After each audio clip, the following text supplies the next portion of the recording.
ਲਿਓ ਤੁਮ ਕਥਾ ਸੁਧਾਰੀ।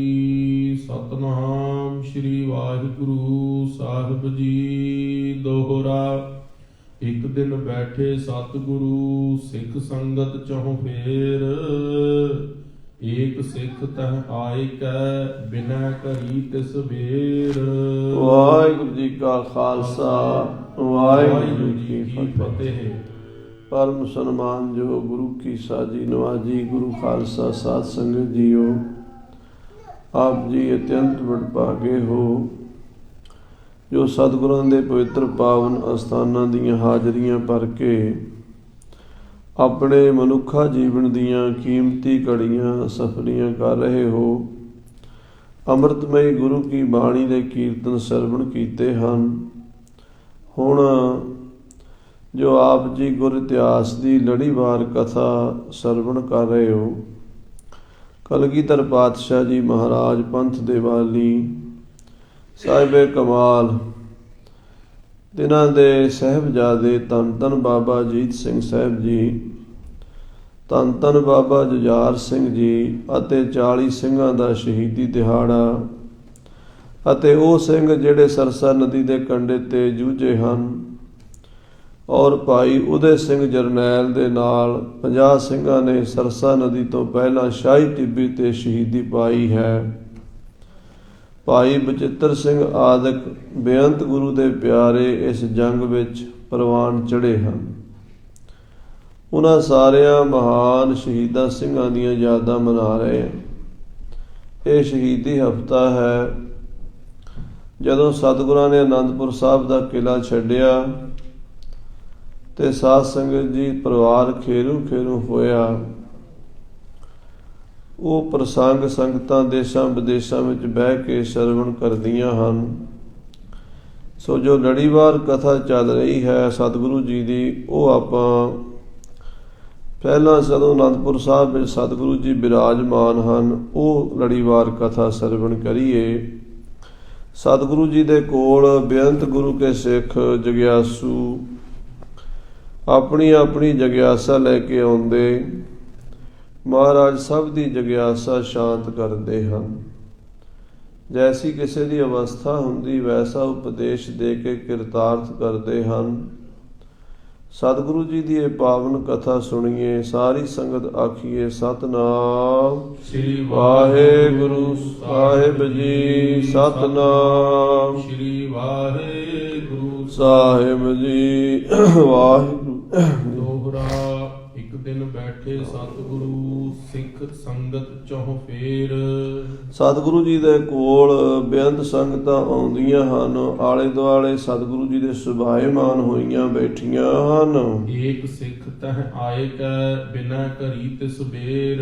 ਇੱਕ ਸਿੱਖ ਨੇ ਆ ਕੇ ਸਤਿਗੁਰੂ ਜੀ ਦੇ ਚਰਨਾਂ 'ਚ ਮੱਥਾ ਟੇਕਿਆ ਤੇ ਹੱਥ ਜੋੜ ਕੇ ਬੇਨਤੀ ਕੀਤੀ ਹੈ। ਚੌਪਈ। ਸਾਚੇ ਪਾਤਸ਼ਾਹੋ ਗੁਰ ਪੂਰੇ। ਹੇ ਸੱਚੇ ਪਾਤਸ਼ਾਹ, ਹੇ ਪੂਰੇ ਸਤਿਗੁਰੂ ਜੀ, ਹੇ ਕਲਗੀਧਰ ਮਹਾਰਾਜ ਜੀ, ਆਨ ਭਰਿਓ ਮੈਂ ਸ਼ਰਨ ਹਜ਼ੂਰੇ। ਮੈਂ ਆਪ ਜੀ ਦੀ ਸ਼ਰਨ ਆ ਪਿਆ ਹਾਂ। ਜਪ ਤਪ ਸੰਜਮ ਧਰਮ ਨਾ ਕਮਾਇਆ, ਸੇਵਾ ਸਾਧ ਨ ਜਾਣਿਆ ਹਰ ਰਾਇਆ। ਕਹੋ ਨਾਨਕ ਹਮ ਨੀਚ ਕਰਮਾ, ਸ਼ਰਨ ਪਰੇ ਕੀ ਰਾਖੋ ਸ਼ਰਮ। ਸੱਚੇ ਪਾਤਸ਼ਾਹ ਜੀ, ਮੈਂ ਆਪ ਜੀ ਦੀ ਸ਼ਰਨ ਆਇਆ ਹਾਂ। ਦੁਖੀ ਸੰਸਾਰ ਦਿਸ਼ਾ ਤੇ ਹੋਵਾ। ਮੈਂ ਸੰਸਾਰ ਵੱਲੋਂ ਦੁਖੀ ਹਾਂ। ਇਹ ਸੰਸਾਰ ਦੁੱਖਾਂ ਦੀ ਖਾਣ ਹੈ। ਸੰਸਾਰ 'ਚੋਂ ਕਦੀ ਵੀ ਕਿਸੇ ਨੂੰ ਵੀ ਸੁੱਖ ਦੀ ਪ੍ਰਾਪਤੀ ਨਹੀਂ ਹੋਈ। ਮਹਾਤਮਾ ਬੁੱਧ ਨੇ ਵੀ ਇਹੀ ਨਤੀਜਾ ਕੱਢਿਆ ਸੀ ਵੀ ਸੰਸਾਰ ਦੁੱਖਾਂ ਦਾ ਘਰ ਹੈ। ਸੰਸਾਰ ਦੇ ਵਿੱਚ ਦੁੱਖ ਹੀ ਦੁੱਖ ਹਨ। ਨਾਨਕ ਦੁਖੀਆ ਸਭ ਸੰਸਾਰ, ਸਾਰਾ ਸੰਸਾਰ ਦੁਖੀ ਵੇਖਿਆ ਹੈ ਤੇ ਮੈਂ ਵੀ ਸੰਸਾਰ ਤੋਂ ਦੁਖੀ ਹਾਂ। ਰਹਿਓ ਵਿਚਾਰ ਨਹੀਂ ਸੁਖ ਜੋਵਾ। ਮਹਾਰਾਜ ਵਿਚਾਰ ਕਰਕੇ ਵੇਖਿਆ ਹੈ, ਸੰਸਾਰ 'ਚ ਸੁੱਖ ਨਹੀਂ ਦੇਖਿਆ। ਜਿੱਧਰ ਵੀ ਦੇਖਦਿਆਂ ਦੁੱਖ ਕੀਆਂ ਪੰਡਾਂ ਖੋਲੀਆਂ, ਸੁੱਖ ਨਾ ਨਿਕਲਿਓ ਕੋਏ। ਦੁੱਖ ਦੀਆਂ ਦੇ ਪੰਡਾਂ ਖੋਲੀਆਂ ਨੇ, ਭਰਿਆ ਪਿਆ ਦੁੱਖ ਹੀ ਦੁੱਖ ਹੈ। ਸੁਖ ਮੈਂ ਕਿਤੇ ਨਹੀਂ ਵੇਖਿਆ। ਦੇਹੋ ਕਲਿਆਣ ਕਿਰਪਾ ਕਹੋ ਠਾਨੋ। ਕਿਰਪਾ ਕਰੋ ਮਹਾਰਾਜ, ਮੈਨੂੰ ਮੁਕਤੀ ਦਿਓ। ਇਹ ਸੰਸਾਰ ਦੇ ਦੁੱਖਾਂ ਤੋਂ ਮੇਰਾ ਖਹਿੜਾ ਛੁੱਟ ਜਾਵੇ। ਅਬ ਕੀ ਬਾਰ ਬਖਸ਼ ਬੰਦੇ ਕੋ ਬਹੁਰ ਨਾ ਭੌਜਨ ਫੇਰਾ। ਮਹਾਰਾਜ ਐਸੇ ਵਾਰੀ ਇਸੇ ਜਨਮ ਵਿੱਚ ਹੀ ਖਹਿੜਾ ਛੁੱਟ ਜਾਵੇ। ਬਾਰ-ਬਾਰ ਮਾਂ ਦੇ ਪੇਟ 'ਚ ਪੁੱਠਾ ਲਟਕਣਾ, ਬਾਰ-ਬਾਰ ਜੰਮਣਾ ਤੇ ਬਾਰ-ਬਾਰ ਮਰਨਾ, ਸੰਸਾਰ ਦੀਆਂ ਠੋਕਰਾਂ ਸਹਿਣੀਆਂ, ਕਦੀ ਗਰੀਬੀ ਕਦੀ ਅਮੀਰੀ, ਕਦੀ ਹਰਖ ਕਦੀ ਸੋਗ, ਕਦੀ ਮਾਣ ਤੇ ਕਦੀ ਅਪਮਾਨ। ਇਹ ਸਾਰੀਆਂ ਚੀਜ਼ਾਂ ਮੈਨੂੰ ਤੰਗ ਕਰਦੀਆਂ ਸੱਚੇ ਪਾਤਸ਼ਾਹ। ਇਹ ਸੰਸਾਰ ਤੋਂ ਮੈਂ ਦੁਖੀ ਹਾਂ, ਕਿਰਪਾ ਕਰੋ ਇਹ ਸੰਸਾਰ ਸਾਗਰ ਤੋਂ ਮੇਰਾ ਬੇੜਾ ਬੰਨੇ ਲਾ ਦਿਓ। ਜਨਮ ਮਰਨ ਦੁਖ ਅਰ ਅਗ ਹਾਨੋ। ਹੇ ਮਹਾਰਾਜ, ਇੱਕ ਤਾਂ ਮੇਰੇ ਜਨਮ ਮਰਨ ਦਾ ਦੁੱਖ ਵੱਡਾ ਦੁੱਖ ਹੈ। ਜੰਮਣ ਮਰਨ ਵੱਡਾ ਵਿਛੋੜਾ, ਬਿਨਸੈ ਜਗ ਸਬਾਏ। ਕਿਰਪਾ ਕਰਕੇ ਮਹਾਰਾਜ ਇਹ ਜਨਮ ਮਰਨ ਦਾ ਚੱਕਰ ਖਤਮ ਕਰੋ। ਇੱਕ ਮੇਰੇ ਪਾਪ ਮਿਟਾਓ ਮਹਾਰਾਜ। ਇਹ ਜੋ ਮੇਰੇ ਪਾਪ ਕਰਮ ਹਨ, ਪੂਰਬਲੇ ਕਰਮ ਹਨ। ਰਘੁਬੀਰ ਹਿਰਦੇ ਹਮ ਜਾਣਤ ਵੀ। ਸੰਸਾਰ ਦੇ ਜਿਹੜੇ ਰੋਗ ਭੋਗ ਹਨ ਇਹ ਦੁੱਖ ਰੂਪ ਹਨ। ਰਘੁਬੀਰ ਹਿਰਦੇ ਹਮ ਜਾਣਤ ਵੀ, ਜਗ ਭੋਗ ਬੁਰੇ ਸਰੋਗ ਬੁਰੇ। ਪਰ ਪੂਰਬ ਪਾਪਨ ਕੇ ਬਲ ਤੇ ਮਨ ਮੋਰ ਪਦਾਰਥ ਔਰ ਮੁਰੇ। ਪੂਰਬਲੇ ਕਰਮਾਂ ਕਰਕੇ ਸੰਸਕਾਰ ਐਸੇ ਹਨ, ਮੈਨੂੰ ਫਿਰ ਸੰਸਾਰ ਦੇ ਪਦਾਰਥਾਂ ਵੱਲ ਮੇਰੀ ਬਿਰਤੀ ਚਲੀ ਜਾਂਦੀ ਹੈ, ਜਿਸ ਕਰਕੇ ਮੈਂ ਦੁਖੀ ਹੁੰਦਾ ਇਸ ਸੰਸਾਰ ਦੇ ਵਿੱਚ। ਕਿਰਪਾ ਕਰੋ, ਬਖਸ਼ਿਸ਼ ਕਰੋ, ਇਹ ਸੰਸਾਰ ਸਮੁੰਦਰ ਵਿੱਚੋਂ ਮੈਨੂੰ ਕੱਢ ਲਵੋ ਸਤਿਗੁਰੂ ਜੀ। ਪੜਿਓ ਨਹੀਂ ਮੈਂ ਵਿਦਿਆ ਕੋਈ। ਹੇ ਮਹਾਰਾਜ ਜੀ, ਮੈਂ ਪੜ੍ਹਿਆ ਲਿਖਿਆ ਵੀ ਕੋਈ ਨਹੀਂ ਹਾਂ, ਅਨਪੜ੍ਹ ਹਾਂ।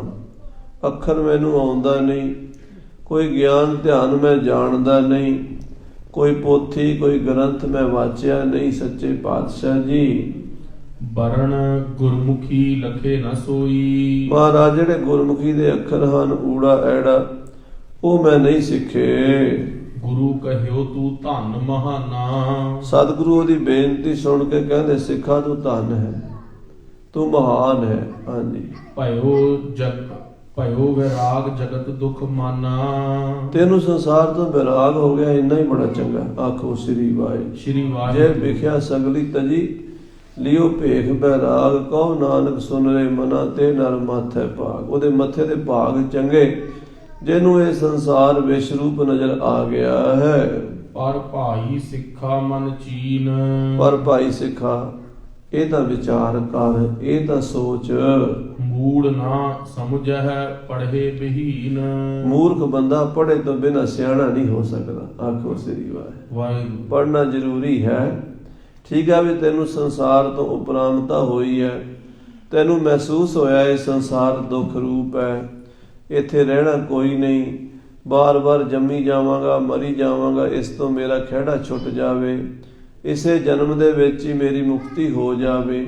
ਇਹ ਗੱਲ ਤਾਂ ਬੜੀ ਚੰਗੀ ਤੇਰੇ ਮਨ 'ਚ ਆਈ ਹੈ, ਪਰ ਸਿੱਖਾ ਪੜ੍ਹੇ ਬਿਨਾਂ ਅਗਿਆਨਤਾ ਨਹੀਂ ਦੂਰ ਹੋਣੀ, ਤੇਰੀ ਮੂਰਖਤਾ ਨਹੀਂ ਮਿਟਣੀ। ਦੋਹਰਾ ਅਨਪੜ੍ਹ ਅੰਧਾ ਜੋ ਚਲਹਿ ਸਮਝੈ ਨਾ ਆਵਹਿ ਕਾਏ। ਜਿਹੜਾ ਅਨਪੜ੍ਹ ਹੈ ਅੰਨੇ ਦੇ ਬਰਾਬਰ ਹੈ। ਜਿਵੇਂ ਅੰਨੇ ਬੰਦੇ ਨੂੰ ਪਤਾ ਨਹੀਂ ਨਾ ਲੱਗਦਾ ਵੀ ਅੱਗੇ ਰਸਤਾ ਕਿੱਧਰ ਜਾਣਾ ਹੈ, ਅੱਗੇ ਖੂਹ ਹੈ, ਖਾਈ ਹੈ, ਕਿਤੇ ਡਿੱਗਾਂਗਾ, ਕਿਤੇ ਸੱਟ ਲੱਗੇਗੀ, ਉਹਨੂੰ ਨਹੀਂ ਪਤਾ। ਦੀਵਾਰ ਵਿੱਚ ਜਾ ਕੇ ਵੱਜਾਂਗਾ ਕਿ ਨਾਲੇ 'ਚ ਡਿੱਗਾਂਗਾ, ਪਤਾ ਨਹੀਂ ਅੰਨੇ ਬੰਦੇ ਨੂੰ। ਇੱਦਾਂ ਅਨਪੜ੍ਹ ਬੰਦੇ ਨੂੰ ਵੀ ਸਮਝ ਨਹੀਂ ਹੁੰਦੀ ਕਿ ਮੇਰਾ ਆਉਣ ਵਾਲਾ ਸਮਾਂ, ਮੇਰਾ ਕਰਮ, ਮੇਰੀ ਮਰਜ਼ਾਦਾ ਕੀ ਹੈ। ਸੋ ਤੈਨੂੰ ਭਾਈ ਪੜ੍ਹਨਾ ਚਾਹੀਦਾ ਹੈ। ਬਾਣੀ ਜਿਸ ਕੀ ਸੁਧ ਹੈ ਤਿਸੈ ਮਿਲੈ ਹਰਿ ਰਾਏ। ਜਿਹਦੀ ਬਾਣੀ ਸ਼ੁੱਧ ਹੈ ਨਾ, ਉਹਨੂੰ ਪਰਮਾਤਮਾ ਦੀ ਪ੍ਰਾਪਤੀ ਹੋ ਜਾਂਦੀ ਹੈ। ਗੁਰਬਾਣੀ ਪੜ੍ਹਨ ਦੇ ਨਾਲ, ਨਾਮ ਜਪਣ ਦੇ ਨਾਲ ਰਸਤਾ ਬਣ ਜਾਂਦਾ ਹੈ। ਚੌਪਈ ਚਹੀਐ ਪੜ੍ਹੇ ਹੋ ਅਲਪ ਕਹਿ ਘਨੋ। ਮਹਾਰਾਜ ਕਹਿੰਦੇ ਥੋੜਾ ਬਾਲਾ ਪੜ੍ਹਨਾ ਜ਼ਰੂਰ ਚਾਹੀਦਾ ਹੈ। ਬੁੱਧ ਸੁਧ ਪਰੈ ਸੁਧਾਰੈ ਮਨੋ। ਜਿੰਨਾ ਹੋ ਸਕੇ ਪੜ੍ਹੇ। ਪੜ੍ਹਦਿਆਂ ਬੁੱਧੀ ਸ਼ੁੱਧ ਹੁੰਦੀ ਹੈ, ਮਨ ਦੇ ਫੁਰਨੇ ਮਿਟਦੇ ਹਨ। ਗੁਣ ਅਵਗੁਣ ਕਰਬੋ ਅਨੂ ਕਰਬੋ। ਗੁਣ ਦਾ ਵੀ ਪਤਾ ਲੱਗਦਾ ਹੈ, ਪੜ੍ਹ ਕੇ ਵੀ ਇਹ ਗੁਣ ਹੈ। ਔਗਣ ਦਾ ਪਤਾ ਲੱਗਦਾ ਵੀ ਇਹ ਔਗਣ ਹੈ, ਉਹ ਪੜ੍ਹ ਕੇ ਹੀ ਪਤਾ ਲੱਗਦਾ। ਇਹ ਕੰਮ ਕਰਨ ਵਾਲਾ ਹੈ, ਇਹ ਕੰਮ ਨਹੀਂ ਕਰਨ ਵਾਲਾ, ਇਹ ਵੀ ਪੜ੍ਹ ਕੇ ਹੀ ਪਤਾ ਚੱਲਦਾ ਹੈ। ਜਾਣੇ ਸਭ ਕੀ ਸੁਧ ਉਰ ਧਰਬੋ। ਕਹਿੰਦੇ ਚੰਗੇ ਮਾੜੇ ਦੀ ਖਬਰ ਸਾਰ ਪੜ੍ਹੇ ਬੰਦੇ ਨੂੰ ਹੁੰਦੀ ਹੈ। ਪੜਨ ਵਿਖੈ ਗੁਣ ਅਹੈ ਅਨੇਕੂ। ਸਤਿਗੁਰੂ ਕਹਿੰਦੇ ਸਿੱਖਾ, ਪੜ੍ਹਨ 'ਚ ਬੜੇ ਫਾਇਦੇ ਹਨ, ਬੜੇ ਲਾਭ ਹਨ। ਸਤਿਗੁਣ ਪ੍ਰਾਪਤ ਆਦ ਵਿਵੇਕੂ। ਸ਼ੁਭ ਗੁਣ ਜਿਹੜੇ ਸਤਿਗੁਣ, ਸਤੋ ਗੁਣ ਬਿਰਤੀ ਬਣ ਜਾਂਦੀ ਹੈ। ਵਿਵੇਕ, ਗਿਆਨ, ਬੈਰਾਗ, ਤਿਆਗ ਦੀ ਪ੍ਰਾਪਤੀ ਪੜ੍ਹਨ ਨਾਲ ਹੁੰਦੀ ਹੈ। ਜੇ ਗੁਰਬਾਣੀ ਪੜ੍ਹੇਗਾ ਤੈਨੂੰ ਪਤਾ ਲੱਗੇਗਾ ਵੀ ਗੁਰਬਾਣੀ ਕੀ ਕਹਿੰਦੀ ਹੈ, ਵੀ ਸੰਸਾਰ ਝੂਠਾ ਹੈ, ਪਰਮੇਸ਼ਰ ਸੱਚਾ ਹੈ, ਆਪਣੀ ਆਤਮਾ ਨੂੰ ਪਰਮਾਤਮਾ ਨਾਲ ਅਭੇਦ ਕਿਵੇਂ ਕਰਨਾ ਹੈ, ਪੜ੍ਹ ਕੇ ਪਤਾ ਲੱਗੇਗਾ। ਇਸ ਕਰਕੇ ਭਾਈ ਸਿੱਖਾ ਪੜ੍ਹਨਾ ਸ਼ੁਰੂ ਕਰ ਦੇ। ਜਾਂ ਤੇ ਪੜਨ ਹੈ ਬਹੁ ਨੀਕਾ। ਸਤਿਗੁਰੂ ਕਹਿੰਦੇ ਭਾਈ ਗੁਰਬਾਣੀ ਦੀ ਸੰਥਿਆ ਲੈਣੀ, ਗੁਰਬਾਣੀ ਪੜ੍ਹਨੀ ਬਹੁਤ ਜ਼ਰੂਰੀ ਹੈ, ਬਹੁਤ ਚੰਗਾ ਕਰਮ ਹੈ। ਅਨਪੜ੍ਹ ਰਹਿ ਅੰਧ ਨਿਤ ਹੀ ਕਾ। ਅਨਪੜ੍ਹ ਬੰਦਾ ਹਿਰਦੇ ਕਰਕੇ ਅੰਨਾ ਹੀ ਰਹਿੰਦਾ ਹੈ। ਅਨਪੜ੍ਹ ਬੰਦੇ ਨੂੰ ਅੰਦਰੋਂ ਪ੍ਰਕਾਸ਼ ਨਹੀਂ ਹੁੰਦਾ, ਗਿਆਨ ਨਹੀਂ ਹੁੰਦਾ, ਸਮਝ ਨਹੀਂ ਹੁੰਦੀ। ਹਰ ਗੁਰਮੁਖੀ ਪੜਨ ਜੋ ਕਰਨੋ। ਜੋ ਸਭ ਤੋਂ ਉੱਤਮ ਪੜ੍ਹਾਈ ਹੈ ਉਹ ਗੁਰਮੁਖੀ ਅੱਖਰਾਂ ਦੀ ਹੈ, ਕਿਉਂਕਿ ਗੁਰਮੁਖੀ ਅੱਖਰ ਪੜ੍ਹ ਕੇ ਸ੍ਰੀ ਗੁਰੂ ਗ੍ਰੰਥ ਸਾਹਿਬ ਜੀ ਮਹਾਰਾਜ ਦੀ ਬਾਣੀ ਪੜ੍ਹ ਸਕੇਗਾ। ਜਦੋਂ ਗੁਰਬਾਣੀ ਪੜ੍ਹੇਗਾ ਤੇਰੇ ਅੰਦਰ ਪ੍ਰਕਾਸ਼ ਹੋਵੇਗਾ, ਤੇਰੇ ਮਾੜੇ ਕਰਮ ਕੱਟੇ ਜਾਣਗੇ, ਸ਼ੁਭ ਕਰਮ ਤੇਰੇ ਅੰਦਰ ਉਦਿਤ ਹੋ ਜਾਣਗੇ। ਸਰਬੋਤਮ ਸ਼ੁਭ ਮਤ ਕੋ ਧਰਨੋ। ਚੰਗੀ ਮਤ ਧਾਰਨ ਕਰੇਗਾ, ਸਰਵੋਤਮ ਮਤ ਧਾਰਨ ਕਰੇਗਾ ਭਾਈ ਸਿੱਖਾ। ਜਪ ਜੀ ਆਦਿਕ ਪੁੰਨ ਉਪਾਵੈ। ਜੇ ਤੂੰ ਸ੍ਰੀ ਜਪਜੀ ਸਾਹਿਬ ਜਾਂ ਸੁਖਮਣੀ ਸਾਹਿਬ, ਆਸਾ ਦੀ ਵਾਰ, ਆਨੰਦ ਸਾਹਿਬ ਇਤਿਆਦਿਕ ਬਾਣੀਆਂ ਪੜ੍ਹ ਜਾਏਗਾ ਤਾਂ ਬਾਣੀ ਪੜ੍ਹਨ ਦਾ ਹੀ ਬੜਾ ਪੁੰਨ ਹੈ। ਆਖੋ ਸ੍ਰੀ ਵਾਹਿਗੁਰੂ। ਕਈ ਵਾਰੀ ਕਈ ਸ਼ੰਕਾ ਕਰਦੇ ਜੀ, ਪਾਠ ਕਰਦਿਆਂ ਮਨ ਨਹੀਂ ਲੱਗਦਾ, ਫਿਰ ਕੀ ਲੋੜ ਹੈ ਪੜ੍ਹਨ ਦੀ। ਮਹਾਰਾਜ ਕਹਿੰਦੇ ਪੜ੍ਹੀ ਚੱਲੋ, ਪਹਿਲਾਂ ਤਾਂ ਪੁੰਨ ਵਧਣਗੇ, ਪਾਪ ਘਟਣਗੇ। ਆਖੋ ਸ੍ਰੀ ਵਾਹਿਗੁਰੂ। ਵਾਹਿਗੁਰੂ। ਬਾਣੀ ਦਾ ਜਾਪ ਕਰੀ ਚੱਲੋ, ਮਨ ਇੱਧਰ ਲੱਗਾ ਰਹੇਗਾ, ਮਾੜੇ ਪਾਸੇ ਮਨ ਨਹੀਂ ਜਾਏਗਾ, ਤੇ ਫਿਰ ਹੌਲੇ ਹੌਲੇ ਪਾਪ ਕੱਟੇ ਜਾਣਗੇ। ਭਰੀਐ ਮਤ ਪਾਪਾਂ ਕੈ ਸੰਗ, ਉਹ ਧੋਪੈ ਨਾਵੇਂ ਕੈ ਰੰਗ। ਫਿਰ ਤੇਰੀ ਗੱਲ ਬਣੇਗੀ, ਤੇਰਾ ਮਨ ਸ਼ੁੱਧ ਹੋਵੇਗਾ, ਅੰਤःਕਰਨ ਨਿਰਮਲ ਹੋਵੇਗਾ। ਅਨੇਕ ਜਨਮ ਕੇ ਕਲੁਖ ਮਿਟਾਵੈ। ਅਨੇਕਾਂ ਜਨਮਾਂ ਦੇ ਪਾਪ ਮਿਟ ਜਾਣਗੇ। ਵਿਦਿਆ ਪੜਨ ਗੁਰਮੁਖੀ ਜਾਨੋ। ਮਹਾਰਾਜ ਕਹਿੰਦੇ ਵਿਦਿਆ ਪੜ੍ਹਨੀ, ਗੁਰਮੁਖੀ ਅੱਖਰ ਸਿੱਖਣੇ ਹਰ ਇੱਕ ਲਈ ਜ਼ਰੂਰੀ ਹਨ। ਹੋਰ ਵਿਦਿਆ ਵੀ ਸਿੱਖ ਪੜ੍ਹ ਸਕਦਾ, ਫਾਰਸੀ ਪੜ੍ਹੇ, ਅੰਗਰੇਜ਼ੀ ਪੜ੍ਹੇ, ਹਿੰਦੀ ਪੜ੍ਹੇ, ਉਰਦੂ ਪੜ੍ਹੇ, ਰੋਕ ਤਾਂ ਕੋਈ ਨਹੀਂ, ਪਰ ਪਹਿਲਾਂ ਗੁਰਮੁਖੀ ਅੱਖਰ ਪੜ੍ਹੇ ਤਾਂ ਕਿ ਗੁਰਬਾਣੀ ਪੜ੍ਹਨੀ ਆ ਜਾਏ। ਤੋ ਭਾਈ ਗੁਰਮੁਖੀ ਅੱਖਰ ਵਿਦਿਆ ਜਿਹੜੀ ਹੈ ਤੂੰ ਪੜ੍ਹਨਾ ਕਰ। ਪਾਠਕ ਪ੍ਰਾਪਤ ਲਾਭ ਮਹਾਨੋ। ਜਿਹੜਾ ਗੁਰਮੁਖੀ ਗੁਰਬਾਣੀ ਪੜ੍ਹੇਗਾ, ਬਾਣੀ ਪੜ੍ਹਨ ਵਾਲੇ ਨੂੰ ਬੜਾ ਭਾਰੀ ਲਾਭ ਪ੍ਰਾਪਤ ਹੋਵੇਗਾ। ਜਾਂ ਤੇ ਅਬ ਜੇਤਕ ਮਤ ਤੇਰੀ। ਇਸ ਕਰਕੇ ਹੁਣ ਜਿੰਨੀ ਤੇਰੇ ਕੋਲ ਬੁੱਧੀ ਹੈ, ਜਿੰਨੀ ਕੁ ਮਤ ਹੈ, ਉਮਰ ਦੇ ਹਿਸਾਬ ਨਾਲ ਵੀ ਫਰਕ ਪੈ ਜਾਂਦਾ ਨਾ। ਜਿਹੜੀ ਸਾਧ ਸੰਗਤ ਦੀ ਬਚਪਨ ਦੀ ਅਵਸਥਾ ਹੈ, ਜਰਾ ਛੇਤੀ ਪੜ੍ਹਿਆ ਜਾਂਦਾ। ਵੱਡੀ ਉਮਰ 'ਚ ਜਾ ਕੇ ਬੰਦਾ ਪੜ੍ਹਨਾ ਸ਼ੁਰੂ ਕਰੇ, ਉਨੀ ਪਕੜ ਨਹੀਂ ਬਣਦੀ। ਕਿਸੇ ਕੋਲ ਪ੍ਰਮਾਤਮਾ ਨੇ ਬਹੁਤ ਤੇਲੀਆ ਬੁੱਧੀ ਦਿੱਤੀ ਹੁੰਦੀ ਹੈ, ਤੇਜ਼ ਦਿਮਾਗ ਹੁੰਦਾ, ਬਹੁਤ ਛੇਤੀ ਪੜ੍ਹ ਜਾਂਦਾ। ਤੇ ਕੋਈ ਬੰਦਾ ਸਾਧ ਸੰਗਤ ਦੀ ਬਹੁਤ ਪੜ੍ਹਾ ਕੇ ਵੀ ਥੋੜ੍ਹਾ ਸਿੱਖ ਸਕਦਾ, ਬਹੁਤੀ ਮਿਹਨਤ ਕਰਕੇ ਵੀ ਉਹਦੇ ਦਿਮਾਗ ਵਿੱਚ ਗੱਲ ਬੈਠਦੀ ਨਹੀਂ। ਮਹਾਰਾਜ ਕਹਿੰਦੇ ਸਿੱਖਾ, ਜਿੰਨੀ ਕਿ ਤੈਨੂੰ ਪ੍ਰਭੂ ਨੇ ਮੱਤ ਦਿੱਤੀ ਹੈ ਉਹਨੂੰ ਵਰਤ, ਉਹਨੂੰ ਤੂੰ ਵਿਦਿਆ ਬਾਣੀ ਦੀ ਪੜ੍ਹਨ ਵਾਲੇ ਪਾਸੇ ਲਾ। ਤਬਹਿ ਗ੍ਰੰਥੀ ਗੁਰੂ ਹਕਾਰਿਓ। ਤਾਂ ਸਤਿਗੁਰੂ ਕਲਗੀਧਰ ਜੀ ਮਹਾਰਾਜ ਨੇ ਗ੍ਰੰਥੀ ਸਿੰਘ ਨੂੰ ਸੱਦਿਆ। ਸਿੱਖ ਕੋ ਸੰਪਤ ਬਾਕ ਉਚਾਰਿਓ। ਤੇ ਜਿਹੜਾ ਸਿੰਘ ਗੁਰਬਾਣੀ ਦੀ ਸੰਥਿਆ ਦਿੰਦਾ ਸੀ, ਗ੍ਰੰਥੀ ਸਿੰਘ, ਉਹਨੂੰ ਮਹਾਰਾਜ ਨੇ ਬਚਨ ਕਿਹਾ, ਕਰ ਕੈ ਪ੍ਰੇਮ ਪੜਾਵੋ ਇਸ ਹੈ। ਬਈ ਗ੍ਰੰਥੀ ਸਿੰਘ ਜੀ, ਆਹ ਪ੍ਰੇਮੀ ਸਿੱਖ ਅਨਪੜ੍ਹ ਹੈ, ਪੜ੍ਹਨਾ ਚਾਹੁੰਦਾ ਹੈ, ਇਹਨੂੰ ਪਿਆਰ ਨਾਲ ਪੜ੍ਹਾਵੀਂ, ਇਹਨੂੰ ਗੁਰਬਾਣੀ ਦੀ ਸੰਥਿਆ ਦਵੀਂ। ਜਗ ਤੇ ਕੁਛ ਵਿਰਾਗ ਹੈ ਜਿਸੈ ਇਹਨੂੰ ਦੁਨੀਆ ਤੋਂ ਅਜੇ ਕੁਛ ਵਿਰਾਗ ਹੋਇਆ, ਕਿਉਂਕਿ ਇਹ ਗੁਰਬਾਣੀ ਪੜ੍ਹੇਗਾ ਕੌਣ? ਸਾਧ ਸੰਗਤ ਜਿਹਨੂੰ ਸੰਸਾਰ ਤੋਂ ਵਿਰਾਗ ਹੋਵੇਗਾ, ਜਿਹਦੀ ਸੰਸਾਰ ਦੇ ਪਦਾਰਥਾਂ ਵਿੱਚ ਬਿਰਤੀ ਹੈ, ਰੁਚੀ ਹੈ, ਉਹ ਗੁਰਬਾਣੀ ਪਹਿਲੀ ਗੱਲ ਤੇ ਪੜ੍ਹੇਗਾ ਹੀ ਨਹੀਂ। ਜੇ ਪੜ੍ਹੇਗਾ ਵੀ ਤੈਨੂੰ ਸਮਝ ਨਹੀਂ ਆਏਗੀ, ਉਹਨੂੰ ਰਸ ਨਹੀਂ ਆਏਗਾ। ਸੋ ਇਹ ਵਿਰਾਗੀ ਹੈ, ਇਹਨੂੰ ਗੁਰਬਾਣੀ ਪੜ੍ਹਾਉਣੀ ਜ਼ਰੂਰੀ ਹੈ। ਆਏ ਤੁਮਾਨ ਸੰਗ ਲੈ ਗਇਓ। ਗ੍ਰੰਥੀ ਸਿੰਘ ਸਤਿਗੁਰੂ ਜੀ ਦੀ ਆਗਿਆ ਪਾ ਕੇ ਉਸ ਅਨਪੜ੍ਹ ਸਿੱਖ ਨੂੰ ਆਪਣੇ ਨਾਲ ਲੈ ਗਿਆ। ਤਖਤੀ ਲੀਖ ਸਿਖਾਵਤ ਭਇਓ। ਪਹਿਲੇ ਜ਼ਮਾਨੇ 'ਚ ਲੱਕੜ ਦੀਆਂ ਫੱਟੀਆਂ ਹੁੰਦੀਆਂ ਸੀ, ਲੱਕੜ ਦੀ ਤਖਤੀ, ਉਹਦੇ ਉੱਤੇ ਗਾਚੜੀ ਨਾਲ ਪੋਚਾ ਮਾਰ ਕੇ ਪੂਰਨੇ ਪਾ ਦਿੰਦੇ ਸੀ, ਉਹਦੇ ਉੱਤੇ ਫਿਰ ਅੱਖਰ ਲਿਖ ਦਿੰਦੇ ਸੀ। ਹਾਂਜੀ, 35 ਪੁੰਨ ਮੁਹਾਰਨੀ ਵਿਖੇ। ਪਹਿਲਾਂ ਗ੍ਰੰਥੀ ਸਿੰਘ ਨੇ ਫੱਟੀ ਪੋਚ ਕੇ ਉਹਦੇ ਉੱਤੇ ਉਹਨੂੰ ਮੁਹਾਰਨੀ ਪਾ ਕੇ ਦਿੱਤੀ। ਪਹਿਲਾਂ ਉਹਨੂੰ 35 ਲਿਖਾਈ, 35 ਤੋਂ ਬਾਅਦ ਫਿਰ ਮੁਹਾਰਨੀ ਯਾਦ ਕਰਾਈ। ਕੇਤਕ ਦਿਨ ਨਾਵੇ ਤਿਨ ਲਿਖੇ। ਤੇ ਕੁਝ ਦਿਨ ਉਹ ਨਾਵੇਂ ਲਿਖਦਾ ਰਿਹਾ, ਜਿਵੇਂ ਕਾਇਦਾ ਹੁੰਦਾ ਗੁਰਮੁਖੀ ਦਾ ਸਿੱਖਣ ਦਾ, ਬਾਲ ਉਪਦੇਸ਼। ਉਸ ਗ੍ਰੰਥੀ ਸਿੰਘ ਤੋਂ ਸਿੱਖ ਪੜ੍ਹਦਾ ਰਿਹਾ। ਸਤਿਗੁਰ ਵਿਦਿਆ ਮਹਾ ਸੁਖੇਨ।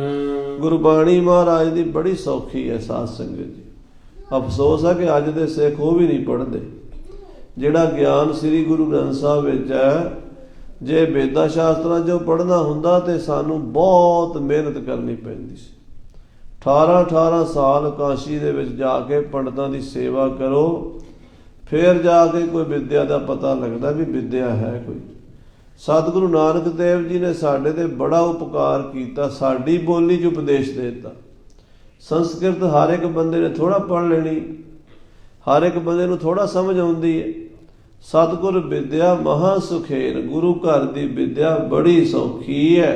ਅਤ ਸ਼ੀਘਰ ਪ੍ਰਾਪਤ ਸੁਖ ਦੇਨ। ਛੇਤੀ ਆ ਜਾਂਦੀ ਹੈ, ਜੇ ਕੋਈ ਪੜ੍ਹਨਾ ਚਾਹੇ ਤੇ ਛੇਤੀ ਪ੍ਰਾਪਤ ਹੁੰਦੀ ਹੈ। ਗੁਰਮੁਖੀ ਸੁਖ ਦਿੰਦੀ ਹੈ। ਹੁਣ ਪੋਥੀ ਕੋ ਪਠਵੇ ਲਾਗਿਓ। ਜਦੋਂ ਸਿੱਖ ਅੱਖਰ ਜੋੜਨ ਲੱਗ ਪਿਆ, ਜਿਹੜੇ ਕੰਨਾ, ਸਿਹਾਰੀ, ਬਿਹਾਰੀ, ਔਂਕੜ, ਦੁਲੈਂਕੜ ਦੇ ਅੱਖਰ ਸੀ ਕਿ ਉਹਨੂੰ ਬਣਾਉਣੇ ਆ ਗਏ, ਤੇ ਫਿਰ ਉਹ ਗੁਰਮੁਖੀ ਅੱਖਰ ਜੋੜਦਾ ਪੋਥੀ ਤੇ ਪਾਠ ਕਰਨ ਲੱਗ ਪਿਆ। ਤੁਕ ਪਠ ਮਨ ਬਹੁ ਅਨੁਰਾਗਿਓ। ਜੋ ਗੁਰਬਾਣੀ ਦੀਆਂ ਪੰਕਤੀਆਂ ਪੜ੍ਹੇ, ਉਹਦੇ ਮਨ 'ਚ ਪ੍ਰੇਮ ਜਾਗੇ। ਗੁਰਬਾਣੀ ਰਸ ਦਿੰਦੀ, ਕਿਉਂਕਿ ਮਨ 'ਚ ਪ੍ਰਯਾਗ ਤਾਂ ਹੈ ਹੀ ਸੀਗਾ। ਬੈਰਾਗ ਨਾਲ ਪੜ੍ਹਦਾ ਸੀ ਤੇ ਪ੍ਰੇਮ ਜਾਗਦਾ ਗਿਆ, ਹਰ ਸ਼ਰਧਾ ਵੱਧਦੀ ਗਈ। ਪੜ੍ਹ ਕਰ ਅਪਰ ਸੁ ਲਗਿਓ ਆਨੰਦ। ਜਿਵੇਂ ਪੰਜ ਗ੍ਰੰਥੀ ਪੋਥੀ ਹੁੰਦੀ ਹੈ, ਉਹਦੇ ਵਿੱਚ ਸਭ ਤੋਂ ਪਹਿਲਾਂ ਜਪਜੀ ਸਾਹਿਬ, ਫਿਰ ਸ਼ਬਦ ਜਾਰੇ, ਫਿਰ ਰਹਿਰਾਸ ਸਾਹਿਬ, ਫਿਰ ਕੀਰਤਨ ਸੋਹਿਲਾ, ਫਿਰ ਦੱਖਣੀ ਓਂਕਾਰ, ਫਿਰ ਸਿੱਧ ਗੋਸ਼ਟ, ਤੇ ਫਿਰ ਆਨੰਦ ਸਾਹਿਬ ਬਾਣੀ ਆਉਂਦੀ ਹੈ। ਜਦੋਂ ਆਨੰਦ ਸਾਹਿਬ ਪੜ੍ਹਨ ਲੱਗਾ, ਪਹਿਲੀ ਤੁਕ ਪਠ ਲਹਿਓ ਆਨੰਦ। ਪਹਿਲੀ ਤੁਕ ਆਈ, ਆਨੰਦ ਪਿਆ ਮੇਰੀ ਮਾਏ, ਸਤਿਗੁਰੂ ਮੈਂ ਪਾਇਆ। ਉਹਦੇ ਵਿੱਚ ਇਹਨੂੰ ਆਨੰਦ ਆ ਗਿਆ। ਇੱਕੋ ਪੰਕਤੀ ਦੇ ਐਸਾ ਤੀਰ ਵੱਜਾ ਕਿ ਉਹਦੀ ਬਿਰਤੀ ਆਨੰਦ ਵਿੱਚ ਚਲੀ ਗਈ। ਬੋਹਰ ਨ ਗਇਓ ਗ੍ਰੰਥੀ ਪਹਾਸ। ਅਗਲੇ ਦਿਨ ਗ੍ਰੰਥੀ ਕੋਲ ਪੜ੍ਹਨ ਹੀ ਨਹੀਂ ਗਿਆ। ਸੰਥਿਆ ਲੈ ਰੋਜ਼ ਜਾਣਾ ਪੈਂਦਾ ਸੀ। ਇੱਥੋਂ ਤੱਕ ਦਾ ਪੜ੍ਹ ਲਿਆ, ਆਨੰਦ ਸਾਹਿਬ ਸ਼ੁਰੂ ਹੀ ਹੋਇਆ ਜੇ। ਅਗਲੀਆਂ ਪੰਕਤੀਆਂ ਦੀ ਪੜ੍ਹੀਆਂ, ਪੂਰੀ ਪੌੜੀ ਵੀ ਨਹੀਂ ਪੜ੍ਹੀ, ਪਹਿਲੀ ਇੱਕੋ ਹੀ ਪੰਕਤੀ ਪੜ੍ਹੀ, ਆਨੰਦ ਪਿਆ ਮੇਰੀ ਮਾਏ, ਸਤਿਗੁਰੂ ਮੈਂ ਪਾਇਆ। ਉੱਥੇ ਹੀ ਉਹਦਾ ਮਨ ਆਨੰਦ ਵਿੱਚ ਚਲਾ ਗਿਆ ਤੇ ਪੜ੍ਹਨ ਵਾਸਤੇ ਗ੍ਰੰਥੀ ਸਿੰਘ ਕੋਲੋਂ ਮੁੜ ਕੇ ਨਹੀਂ ਗਿਆ। ਵਦ ਪ੍ਰਤੀਤ ਚਿਤ ਜਗਤ ਉਦਾਸ। ਉਹਦਾ ਗੁਰਬਾਣੀ ਤੇ ਗੁਰੂ ਦੇ ਬਚਨ ਤੇ ਭਰੋਸਾ ਅਟੁੱਟ ਸੀਗਾ। ਸੰਸਾਰ ਵੱਲੋਂ ਉਪਰਾਮ ਹੋ ਗਈ ਬਿਰਤੀ, ਸੰਸਾਰ ਵੱਲੋਂ ਉਦਾਸ ਹੋ ਗਿਆ। ਕਬਹ ਦੇਗ ਤੇ ਭੋਜਨ ਖਾਏ। ਕਦੀ ਕਦੀ ਗੁਰੂ ਦੇ ਲੰਗਰ ਚੋਂ ਪ੍ਰਸ਼ਾਦਾ ਛਕਦਾ ਹੈ। ਮਨ ਰਾਖਿਓ ਗੁਰ ਚਰਨ ਟਿਕਾਏ। ਤੇ ਭਾਂਡੇ ਮਾਂਜਦਾ, ਸੇਵਾ ਕਰਦਾ ਤੇ ਨਾਮ ਜਪਦਾ ਰਹਿੰਦਾ। ਮਨ ਜਿਹੜਾ ਉਹਦਾ ਸਤਿਗੁਰੂ ਜੀ ਦੇ ਚਰਨਾਂ ਵਿੱਚ ਟਿਕਿਆ ਰਹਿੰਦਾ ਹੈ। ਅਸ਼ਟਮ ਮਾਸ ਜਬ ਹੀ ਬਿਤ ਗਏ। ਏਦਾਂ 6 ਮਹੀਨੇ ਲੰਘ ਗਏ। ਜਦੋਂ 6 ਮਹੀਨੇ ਬੀਤੇ ਸਤਿਗੁਰ ਸਿੱਖ ਕੋ ਸਿਮਰਤ ਭਏ। ਮਹਾਰਾਜ ਨੇ ਯਾਦ ਕੀਤਾ ਵੀ ਉਹ ਸਿੱਖ ਇੱਕ ਭੇਜਿਆ ਸੀ ਸੰਥਿਆ ਲੈਣ, ਉਹਦਾ ਕੀ ਹਾਲ ਹੈ ਪਤਾ ਕਰੀਏ। ਨਿਕਟ ਗ੍ਰੰਥੀ ਕੋ ਬੁਲਵਾਏ। ਸਤਿਗੁਰੂ ਜੀ ਨੇ ਗ੍ਰੰਥੀ ਸਿੰਘ ਨੂੰ ਕੋਲ ਸੱਦਿਆ। ਗ੍ਰੰਥੀ ਸਿੰਘ ਨੂੰ ਬੁਲਾ ਕੇ ਕਲਗੀਧਰ ਪਾਤਸ਼ਾਹ ਪੁੱਛਦੇ ਹਨ, ਜਿਉ ਸਿੱਖ ਕੋ ਕਿਤਕ ਪੜਾਏ। ਸਿੱਖ ਨੂੰ ਪੁੱਛਿਆ, ਉਹ ਗ੍ਰੰਥੀ ਸਿੰਘ ਨੂੰ ਪੁੱਛਿਆ ਵੀ ਸਿੰਘ ਸਾਹਿਬ ਜੀ ਉਹ ਤੁਹਾਡੇ ਕੋਲ ਸਿੰਘ ਪੜ੍ਹਨ ਆਇਆ ਸੀ, ਉਹਨੂੰ ਕਿੰਨਾ ਕੁ ਪੜ੍ਹਾਇਆ, ਉਹਦੀ ਸੰਥਿਆ ਕਿੱਥੇ ਕੁ ਪਹੁੰਚੀ ਹੈ, ਕਿਹੜੀ ਕੁ ਗੁਰਬਾਣੀ ਚੱਲ ਰਹੀ ਹੈ ਉਹਦੀ, ਉਹਨੂੰ ਅੱਖਰ ਆਏ ਨੇ ਜਾਂ ਨਹੀਂ ਆਏ। ਸਤਿਗੁਰੂ ਪੁੱਛਦੇ ਹਨ। ਤਿਨ ਕਰ ਜੋਰ ਹਕੀਕਤ ਕਹੀ। ਉਸ ਗ੍ਰੰਥੀ ਸਿੰਘ ਨੇ ਸਾਰੀ ਕਹਾਣੀ ਦੱਸਤੀ ਹੱਥ ਜੋੜ ਕੇ। ਇੱਕ ਤੁਕ ਪਠ ਪੁਨ ਆਇਓ ਨਹੀਂ। ਮਹਾਰਾਜ ਪੜ੍ਹਨ ਲੱਗ ਪਿਆ ਸੀ ਤੇ ਜਦੋਂ ਆਨੰਦ ਸਾਹਿਬ ਸ਼ੁਰੂ ਹੋਇਆ, ਇੱਕ ਪੰਕਤੀ ਪੜ੍ਹੀ, ਆਨੰਦ ਭਇਆ ਮੇਰੀ ਮਾਏ ਸਤਿਗੁਰੂ ਮੈਂ ਪਾਇਆ। ਉਹ ਪੰਕਤੀ ਪੜ੍ਹ ਕੇ ਮੁੜ ਕੇ ਉਹ ਪੜ੍ਹਨੀ ਨਹੀਂ ਆਇਆ। ਸੁਨ ਸਤਿਗੁਰ ਇੱਕ ਸਿੱਖ ਪਠਾਇਓ। ਸੁਣ ਕੇ ਮਹਾਰਾਜ ਕਲਗੀਧਰ ਪਾਤਸ਼ਾਹ ਸ੍ਰੀ ਗੁਰੂ ਗੋਬਿੰਦ ਸਿੰਘ ਸਾਹਿਬ ਜੀ ਨੇ ਬੰਦਾ ਭੇਜਿਆ, ਸਿੱਖ ਭੇਜਿਆ ਵੀ ਜਾਓ ਉਹਨੂੰ ਬੁਲਾ ਕੇ ਲਿਆਓ ਵੀ ਪੜ੍ਹਨ ਕਿਉਂ ਨਹੀਂ ਆਉਂਦਾ, ਵੀ ਤੂੰ ਰੋਜ਼ ਜਾ ਕੇ ਸੰਥਿਆ ਕਰਿਆ ਕਰ। ਕਹਿਓ ਏਕ ਤੁਕ ਮੈਂ ਪਠ ਲੀਨ। ਉਹ ਕਹਿੰਦਾ ਹਾਂ ਮਹਾਰਾਜ ਮੈਂ ਜਾਂਦਾ ਰਿਹਾ ਪੜ੍ਹਨ ਵਾਸਤੇ, ਇੱਕ ਤੁਕ ਗੁਰਬਾਣੀ ਦੀ ਮੈਂ ਪੜ੍ਹ ਲਈ ਹੈ। ਇੱਕ ਅੱਖਰ ਹਰ ਮਨ ਬਸਤ ਨਾਨਕ ਹੋਤ ਨਿਹਾਲ। ਇੱਕ ਪੰਕਤੀ ਗੁਰੂ ਜੀ ਮੈਂ ਪੜ੍ਹੀ ਹੈ। ਸਭ ਸੰਸੈ ਤੇ ਭਇਓ ਵਹੀਨ। ਉਸ ਪੰਕਤੀ ਨੇ ਮੇਰੇ ਸਾਰੇ ਸੰਸ਼ੇ ਮਿਟਾਤੇ। ਆਖੋ ਸ੍ਰੀ ਵਾਹਿਗੁਰੂ। ਉਤਰ ਗਏ ਮੇਰੇ ਮਨ ਕਾ ਸੰਸਾ ਜਬ ਤੇ ਦਰਸ਼ਨ ਪਾਇਆ। ਹਾਂਜੀ, ਜਬ ਸਿੱਖ ਨੇ ਸਤਿਗੁਰ ਕੋ ਪਾਇਓ। ਜਦੋਂ ਗੁਰੂ ਨੇ ਕਿਰਪਾ ਕੀਤੀ ਮੈਂ ਪੰਕਤੀ ਪੜ੍ਹੀ। ਪੰਕਤੀ ਸੀ ਆਨੰਦ ਭਇਆ ਮੇਰੀ ਮਾਏ ਸਤਿਗੁਰੂ ਮੈਂ ਪਾਇਆ। ਜਦੋਂ ਸਿੱਖ ਨੇ ਗੁਰੂ ਹੀ ਪਾ ਲਿਆ, ਜਦੋਂ ਸਿੱਖ ਨੂੰ ਗੁਰੂ ਦੀ ਪ੍ਰਾਪਤੀ ਹੋ ਗਈ, ਭਇਓ ਆਨੰਦ ਕਸ਼ਟ ਨਹਿ ਆਇਓ। ਆਨੰਦ ਹੋ ਗਿਆ, ਫਿਰ ਦੁੱਖ ਤੇ ਨੇੜੇ ਆ ਹੀ ਨਹੀਂ ਸਕਦਾ। ਦੁੱਖਾਂ ਦਾ ਸਾਰਿਆਂ ਦਾ ਨਾ ਦੁੱਖ ਰੋਗ ਸੰਤਾਪ ਉਤਰੇ, ਸੁਣੀ ਸੱਚੀ ਬਾਣੀ। ਦੁੱਖ ਮਿਟ ਗਏ, ਦੁੱਖ ਹੀ ਤਾਂ ਮਿਟਾਉਣਾ ਚਾਹੁੰਦਾ ਬੰਦਾ। ਆਖੋ ਸ੍ਰੀ ਵਾਹਿਗੁਰੂ। ਵਾਹਿਗੁਰੂ। ਇਹ ਸੰਸਾਰ 'ਚ ਜੋ ਜੋ ਦੀਸਾ ਸੋ ਸੋ ਰੋਗੀ, ਰੋਗ ਰਹਿਤ ਮੇਰਾ ਸਤਿਗੁਰ ਜੋਗੀ।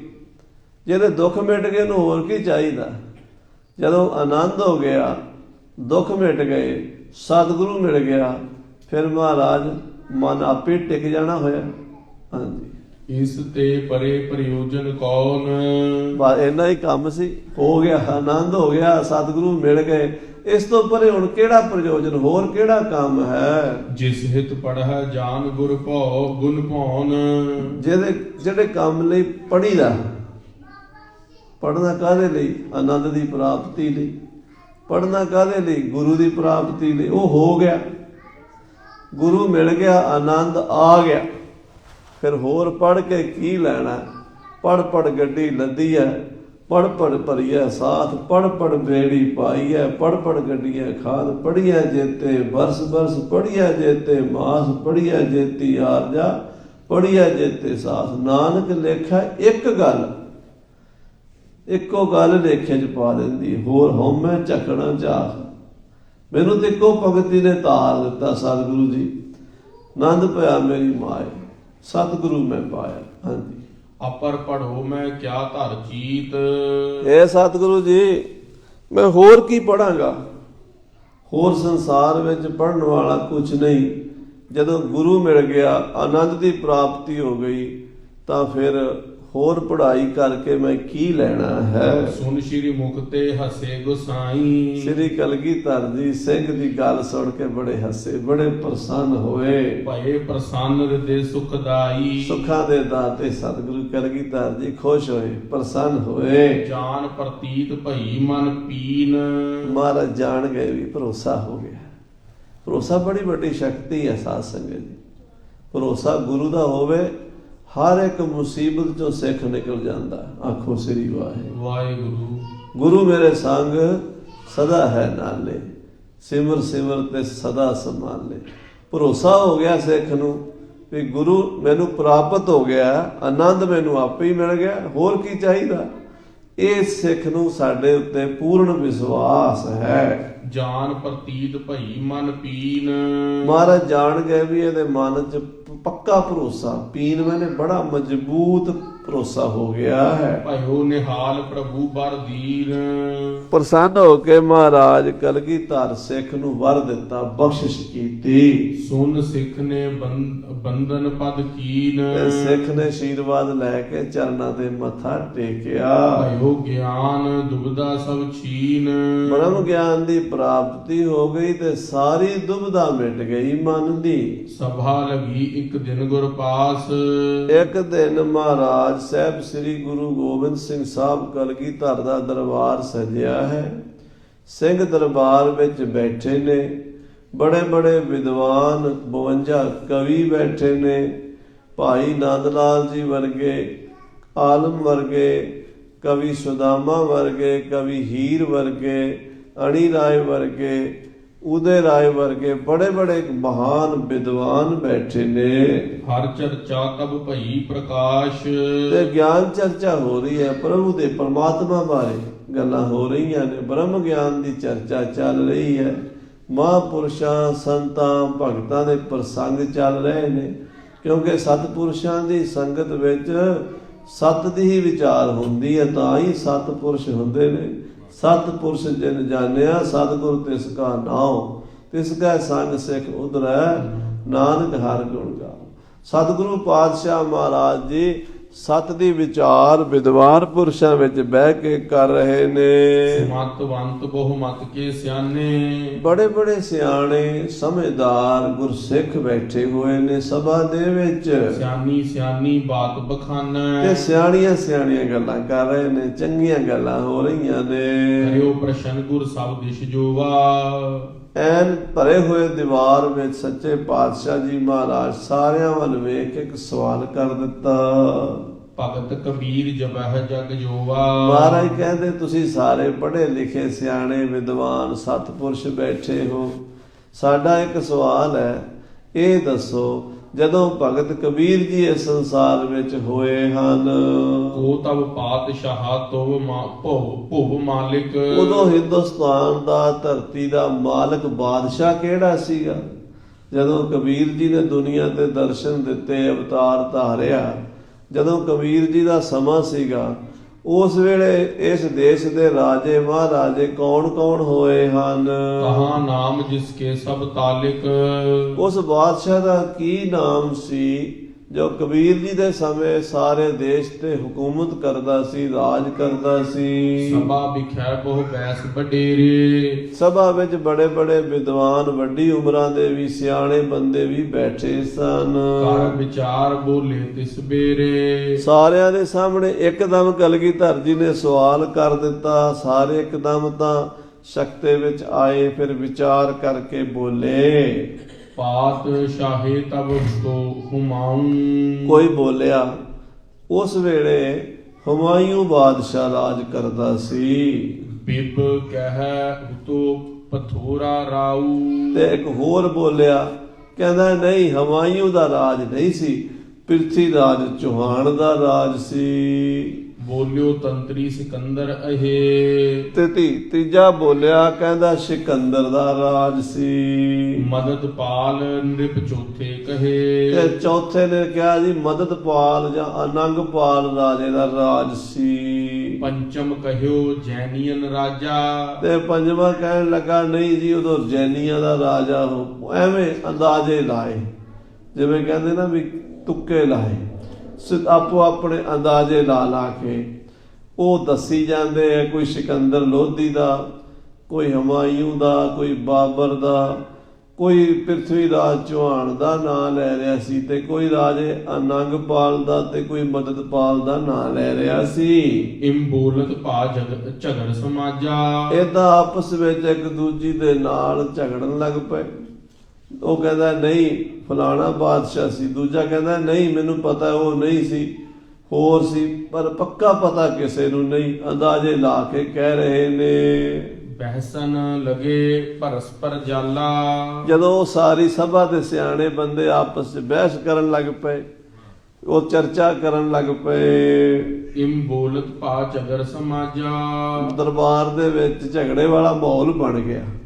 ਹਰ ਕੋਈ ਆਪਣੀ ਗੱਲ ਨੂੰ ਸਹੀ ਸਿੱਧ ਕਰਨ ਤੇ ਜ਼ੋਰ ਲਾਉਂਦਾ ਹੈ। ਕਹੈ ਸੋ ਬੀਤ ਗਇਓ ਚਿਰ ਕਾਲਾ। ਫਿਰ ਕਹਿੰਦੇ ਟਾਈਮ ਬਹੁਤ ਹੋ ਗਿਆ, ਇੰਨੇ ਸਮੇਂ ਦਾ ਹੁਣ ਸਹੀ ਮਾਇਨਿਆਂ ਵਿੱਚ ਯਾਦ ਰੱਖਣਾ ਔਖਾ ਹੈ। ਨਿਸ਼ਚੈ ਕਰਿਓ ਗਇਓ ਨਹਿ ਕੋਈ। ਕੋਈ ਨਿਸ਼ਚਾ ਨਹੀਂ ਕਰ ਸਕਦੇ, ਪੱਕੇ ਤੌਰ ਤੇ ਨਹੀਂ ਕਹਿ ਸਕੇ, ਗਰੰਟੀ ਨਹੀਂ ਦੇ ਸਕੇ ਵੀ ਕਿਹੜਾ ਬੰਦਾ ਬਾਦਸ਼ਾਹ ਸੀ ਉਸ ਵੇਲੇ। ਨਿਸ਼ਚੈ ਕਹਿਓ ਗਇਓ ਨਹਿ ਕੋਈ। ਸੁਨਤ ਰਹੇ ਗੁਰ ਤੂਸ਼ਨ ਹੋਈ। ਮਹਾਰਾਜ ਚੁੱਪ ਕਰਕੇ ਸੁਣਦੇ ਰਹੇ। ਕਲਗੀਧਰ ਪਾਤਸ਼ਾਹ ਨਹੀਂ ਬੋਲੇ। ਮਹਾਰਾਜ ਕਹਿੰਦੇ ਇਹਨਾਂ ਨੂੰ ਸਾਰਿਆਂ ਨੂੰ ਆਪੋ ਆਪਣੇ ਘੋੜੇ ਦੌੜਾ ਲੈਣ ਦਿਓ। ਮਹਾਰਾਜ ਨੇ ਜਾਣ ਕੇ ਚਰਚਾ ਛੇੜੀ ਸੀ। ਸਾਰਿਆਂ ਨੇ ਆਪਣੀ ਆਪਣੀ ਅਕਲ ਦੇ ਘੋੜੇ ਦੌੜਾਏ, ਆਪਣੇ ਆਪਣੇ ਵਿਚਾਰ ਦੱਸੇ। ਝਗਰਤ ਸਭਿਨ ਠਾਨੀ ਮੌਨ। ਫਿਰ ਝਗੜਦੇ ਜਦੋਂ ਸਾਰੇ ਚੁੱਪ ਕਰ ਗਏ ਨਾ, ਸਾਰੇ ਆਪੋ ਆਪਣੀ ਵਿਚਾਰ ਦੇ ਕੇ ਹਟ ਗਏ, ਤਬ ਬੋਲੇ ਇਮ ਕਰੁਣਾ ਭਾਵਨ। ਤਾਂ ਉਸ ਵੇਲੇ ਕਿਰਪਾ ਦੇ ਸਾਗਰ ਸਤਿਗੁਰੂ ਕਲਗੀਧਰ ਮਹਾਰਾਜ ਬਾਅਦ ਵਿੱਚ ਬੋਲੇ। ਨਿਸ਼ਾਨੀ ਛੰਦ ਅਪੜ ਕੋਏ ਨਾ ਸਾਕਈ। ਹਰ ਜਨ ਹੈ ਉੱਚੇ। ਮਹਾਰਾਜ ਕਹਿੰਦੇ ਅਪੜ ਕੋਏ ਨਾ ਸਕਈ, ਹਰ ਜਨ ਹੈ ਉੱਚੇ। ਕਹਿੰਦੇ ਰੱਬ ਦੇ ਪਿਆਰਿਆਂ ਨੂੰ ਕੋਈ ਨਹੀਂ ਅਪੜ ਸਕਦਾ। ਰੱਬ ਦੇ ਪਿਆਰੇ ਸਭ ਤੋਂ ਉੱਚੇ ਹਨ। ਉਹ ਪ੍ਰਭੂ ਦਾ ਹੀ ਰੂਪ ਹਨ। ਹਰ ਹਰ ਜਨ ਦੋਇ ਏਕ ਹੈ। ਬਿਬ ਵਿਚਾਰ ਕਛ ਨਾਹੇ। ਜਲ ਤੇ ਉਪਜ ਤਰੰਗ ਜਿਉ ਜਲ ਹੀ ਬਿਖੈ ਸਮਾਏ। ਕਹਿੰਦੇ ਰੱਬ ਦੇ ਪਿਆਰਿਆਂ ਤੱਕ ਕੋਈ ਨਹੀਂ ਪਹੁੰਚ ਸਕਦਾ। ਹਾਂਜੀ। ਜਾਤ ਵਰਨ ਪਾਤਸ਼ਾਹੀਆਂ ਸਭ ਹੀ ਰਹਿ ਨੀਚੇ। ਜਾਤ ਵਰਨ ਪਾਤਸ਼ਾਹੀਆਂ ਨੀਵੇਂ ਰਹਿ ਜਾਂਦੀਆਂ। ਆਖੋ ਸ੍ਰੀ ਵਾਹਿਗੁਰੂ। ਵਾਹਿਗੁਰੂ। ਬੜੀ ਉੱਚੀ ਜਾਤ ਦਾ ਹੋਵੇ ਤਾਂ ਵੀ ਭਗਤਾਂ ਤੋਂ ਉੱਚਾ ਨਹੀਂ ਹੋ ਸਕਦਾ।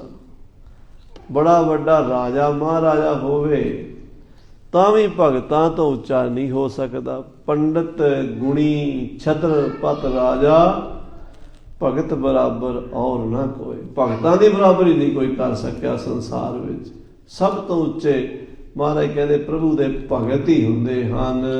ਰਾਜ ਹੰਸ ਜਿਮ ਉੱਡ ਚੜ੍ਹੈ ਹੋਏ ਆਗਰ ਪਾਰੇ। ਰਾਜ ਹੰਸ ਜਿਵੇਂ ਉੱਡ ਚੜ੍ਹੈ। ਰਾਜ ਹੰਸ ਇੱਕ ਹੰਸ ਹੁੰਦਾ। ਹੰਸ ਬਾਰੇ ਵੱਖੋ ਵੱਖ ਵਿਦਵਾਨਾਂ ਨੇ ਵਿਚਾਰ ਦਿੱਤੀ ਹੈ ਵੀ ਜਿਹੜੇ ਚਿੱਟੀ ਨਸਲ ਦੇ ਨੇ, ਖਾਸ ਕਰਕੇ ਬੱਤਕਾਂ ਦੀ ਨਸਲ ਤੋਂ ਸ਼ੁਰੂ ਕਰੋ। ਇਹਦੇ ਕਈ ਕਿਸਮਾਂ ਨੇ, ਮੁਰਗਾਬੀਆਂ, ਬੱਤਕਾਂ, ਪਾਣੀ 'ਚ ਤਰਨ ਵਾਲੇ, ਇਹ ਕਈ ਨਸਲਾਂ ਇਹਨਾਂ ਦੀਆਂ ਹੰਸ ਕਹੀਆਂ ਜਾਂਦੀਆਂ। ਹੰਸ ਦੀ ਨਸਲ ਕਹੀ ਜਾਂਦੀ। ਪਰ ਇੱਕ ਰਾਜ ਹੰਸ ਹੁੰਦਾ। ਉਹ ਰਾਜ ਹੰਸ ਮੋਤੀ ਖਾਂਦਾ ਤੇ ਉਹਦੇ 'ਚ ਗੁਣ ਵੱਖਰੇ ਨੇ। ਇੱਕ ਤਾਂ ਉਹਦਾ ਗੁਣ ਇਹ ਹੈ ਵੀ ਦੁੱਧ ਤੇ ਪਾਣੀ ਇਕੱਠਾ ਕਰਕੇ ਅੱਗੇ ਰੱਖ ਦਿਓ, ਦੁੱਧ ਪਾਣੀ ਨੂੰ ਵੱਖਰਾ ਕਰ ਦਿੰਦਾ। ਉਹਦੀ ਚੁੰਝ 'ਚ ਖਟਾਸ ਹੁੰਦੀ। 2-4 ਮਿੰਟ ਵਿੱਚ ਪਾਣੀ ਬਾਲਟੀ 'ਚ ਚੁੰਝ ਡੁਬੋਏਗਾ, ਦੁੱਧ ਦੀਆਂ ਫੁੱਟੀਆਂ ਬਣ ਜਾਣਗੀਆਂ, ਉੱਤੇ ਰਹਿ ਜਾਏਗਾ ਪਾਣੀ, ਥੱਲੇ ਦੁੱਧ ਛਕ ਲਏਗਾ, ਪਾਣੀ ਛੱਡ ਦੇਗਾ। ਇੱਕ ਤਾਂ ਉਹਦਾ ਇਹ ਗੁਣ ਦੱਸਦੇ ਆ। ਇੱਕ ਉਹ ਖੁਰਾਕ ਉਹਦੀ ਹੈ ਮੋਤੀ ਖਾਂਦਾ, ਮਾਨ ਸਰੋਵਰ ਤੇ ਰਹਿੰਦਾ। ਤੀਸਰਾ ਉਹਦਾ ਗੁਣ ਇਹ ਹੈ ਵੀ ਉਹ ਜੇ ਉਡਾਰੀ ਮਾਰੇ, ਇਸ ਪਾਸੇ ਉਡਾਰੀ ਮਾਰ ਕੇ ਸਮੁੰਦਰ ਦੇ ਦੂਸਰੇ ਪਾਸੇ ਜਿੱਥੇ ਕਿਸੇ ਟਾਪੂ ਤੇ ਜਾਣਾ ਉੱਥੇ ਜਾ ਸਕਦਾ। ਲੰਮੀ ਉਡਾਰੀ ਹੈ। ਚੌਥਾ ਉਹਦਾ ਗੁਣ ਇਹ ਵੀ ਹੈ ਵੀ ਪਾਣੀ 'ਚ ਤੈਰੀ ਲਾਣੀ ਚਾਹੇ ਤਾਂ ਵੀ ਲੰਮੀ ਮੀਲਾਂ ਦੀ, ਸੈਂਕੜੇ ਮੀਲਾਂ ਦੀ ਤਾਰੀ ਲਾ ਸਕਦਾ। ਉੱਡ ਵੀ ਸਕਦਾ, ਤਰ ਵੀ ਸਕਦਾ। ਰਾਜ ਹੰਸ ਜਿਵੇਂ ਉੱਡ ਚੜ੍ਹੈ ਹੋਏ ਸਾਗਰ ਪਾਰੇ। ਰਾਜ ਹੰਸ ਦੀ ਤਾਕਤ ਹੈ ਵੀ ਉੱਡ ਕੇ ਇੰਨੀ ਤਗੜੀ ਖੁਰਾਕ ਖਾਧੀ ਹੈ, ਮੋਤੀ ਖਾਧੇ ਨੇ ਵੀ ਇੱਧਰੋਂ ਉੱਡੇਗਾ ਧਰਤੀ ਦੇ ਇਸ ਕੋਨੇ ਤੇ, ਸਮੁੰਦਰ ਦੇ ਇਸ ਕੋਨੇ ਤੇ ਉੱਡੇਗਾ ਕਿਨਾਰੇ ਤੇ, ਸਮੁੰਦਰ ਦੇ ਦੂਜੇ ਕਿਨਾਰੇ ਤੇ ਕਿਸੇ ਟਾਪੂ ਤੇ ਜਾਣਾ, ਉੱਥੇ ਜਾ ਉਤਰੇਗਾ। ਹਾਂਜੀ। ਸੁਨ ਕਰ ਸਭ ਬੂਝਣ ਲਗੇ ਤੁਮ ਬੂਝਿਓ ਕੈਸੇ। ਜਦੋਂ ਮਹਾਰਾਜ ਨੇ ਆਹ ਬਚਨ ਕਹੇ ਨਾ ਤਾਂ ਉਹ ਜਿਹੜੇ ਵਿਦਵਾਨ, ਕਵੀ, ਪੜ੍ਹੇ ਲਿਖੇ, ਸਿਆਣੇ ਬੰਦੇ ਬੈਠੇ ਸੀ, ਜਿਹੜੇ ਇਸ ਵਿਸ਼ੇ ਤੇ ਹੁਣੇ ਬਹਿਸ ਕਰਕੇ ਹਟੇ ਸੀ, ਉਹ ਹੁਣ ਸਤਿਗੁਰੂ ਦੇ ਹੱਥ ਜੋੜਦੇ। ਮਹਾਰਾਜ ਜੀ ਆਪ ਜੀ ਨੇ ਫਿਰ ਪੁੱਛਿਆ ਕਿਉਂ ਹੈ, ਸਾਨੂੰ ਇਹ ਨਹੀਂ ਸਮਝ ਆਈ। ਆਪ ਜੀ ਦੇ ਸਵਾਲ ਦਾ ਮਕਸਦ ਕੀ ਹੈ, ਪਰਪਸ ਕੀ ਹੈ, ਕਿਉਂ ਆਪ ਜੀ ਨੇ ਪੁੱਛਿਆ ਵੀ ਕਬੀਰ ਦੇ ਸਮੇਂ ਬਾਦਸ਼ਾਹ ਕਿਹੜਾ ਸੀ? ਸਾਨੂੰ ਇਹ ਸਵਾਲ ਦਾ ਜਵਾਬ, ਕਾਰਨ ਕੀ ਹੈ, ਇਹ ਸਮਝਾਓ। ਹਾਂਜੀ। ਹਾਂਜੀ ਸੁਨਕਰ ਸਭ ਬੂਝਨ ਲਗੇ ਤੁਮ ਬੂਝਿਓ ਕੈਸੇ। ਮਹਾਰਾਜ ਜੀ ਆਪ ਜੀ ਨੇ ਕਿਵੇਂ ਪੁੱਛਿਆ ਹੈ, ਕਿਉਂ ਪੁੱਛਿਆ ਹੈ? ਕੌਣ ਹੁਤੋ ਤਿਸ ਕਾਲ ਮਹਿ ਸੋ ਕਹੀਐ ਤੈਸੇ। ਆਪ ਹੀ ਦੱਸ ਦਿਓ ਮਹਾਰਾਜ, ਕਿਹੜਾ ਬਾਦਸ਼ਾਹ ਸੀ? ਅਸੀਂ ਤਾਂ ਅੰਦਾਜ਼ੇ ਲਾ ਲਾ ਕੇ ਦੱਸੇ ਨੇ, ਜੇ ਆਪ ਜੀ ਕਿਰਪਾ ਕਰਕੇ ਜਾਣਦੇ ਹੋ ਤੇ ਸਾਨੂੰ ਵੀ ਦੱਸੋ। ਸ਼੍ਰੀ ਮੁਖ ਤੇ ਸਤਿਗੁਰ ਕਹਿਓ ਮਹਿਮਾ ਸਤਨਾਮ। ਆਖੋ ਸਤਨਾਮ ਸ਼੍ਰੀ ਵਾਹਿਗੁਰੂ। ਮਹਾਰਾਜ ਕਹਿੰਦੇ ਭਾਈ ਅਸੀਂ ਜਿਹੜੀ ਗੱਲ ਤੁਹਾਨੂੰ ਦੱਸਣੀ ਚਾਹੁੰਦੇ ਕੋਈ ਹੋਰ ਹੈ। ਮਹਿਮਾ ਸਤਨਾਮੁ, ਸਤਨਾਮ ਸ੍ਰੀ ਵਾਹਿਗੁਰੂ ਵਾਹਿਗੁਰੂ ਵਾਹਿਗੁਰੂ ਵਾਹਿਗੁਰੂ ਵਾਹਿਗੁਰੂ। ਵਾਹਿਗੁਰੂ ਦੇ ਨਾਮ ਦੀ ਮਹਿਮਾ, ਨਾਮ ਦੀ ਮਹਿਮਾ ਦੇਖੋ ਭਾਈ। ਆਨ ਸਮਾਨ ਨ ਜਾਨੀਐ ਮਹੀਆਨ ਭੇਰਾਮੂ।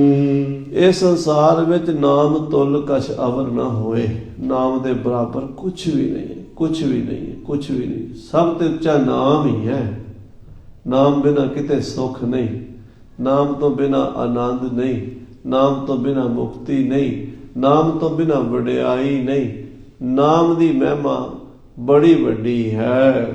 ਜਾਤ ਜੁਲਾਹਾ ਰੰਕ ਜੋ ਭਜ ਨਾਮ ਕਬੀਰੰ। ਕਹਿੰਦੇ ਕਿ ਜੁਲਾਹਾ ਖੱਡੀ ਬੁਣਨ ਵਾਲਾ, ਨੀਵੀਂ ਜਾਤ ਦਾ ਸਮਝਿਆ ਜਾਣ ਵਾਲਾ ਕਬੀਰ ਮੇਰੀ ਜਾਤ ਕੋ ਸਭ ਕੋ ਹੱਸਨੇ ਹਾਰ। ਹਰ ਕੋਈ ਜੁਲਾਹਿਆਂ ਦੇ ਉੱਤੇ ਜੋਕ ਬਣਾ ਲੈਂਦਾ। ਜੁਲਾਹਿਆਂ ਦੇ ਚੁਟਕਲੇ ਆਮ ਸੁਣਨ ਨੂੰ ਮਿਲਦੇ, ਲੋਕੀ ਬਣਾਈ ਫਿਰਦੇ ਆ, ਸਾਰੇ ਹੱਸਦੇ ਆ ਜੁਲਾਹਿਆਂ ਦੀ ਜਾਤ ਨੂੰ। ਬਲਿਹਾਰੀ ਇਸ ਜਾਤ ਕੋ ਜੇ ਜਪਿਓ ਸਿਰਜਣਹਾਰ।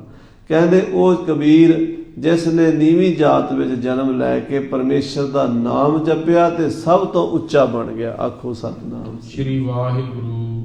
ਜਾਤ ਜਲਾਹਾ ਮਤ ਕਾ ਧੀਰ, ਸਹਿਜ ਸਹਿਜ ਗੁਣ ਰਮੈ ਕਬੀਰ।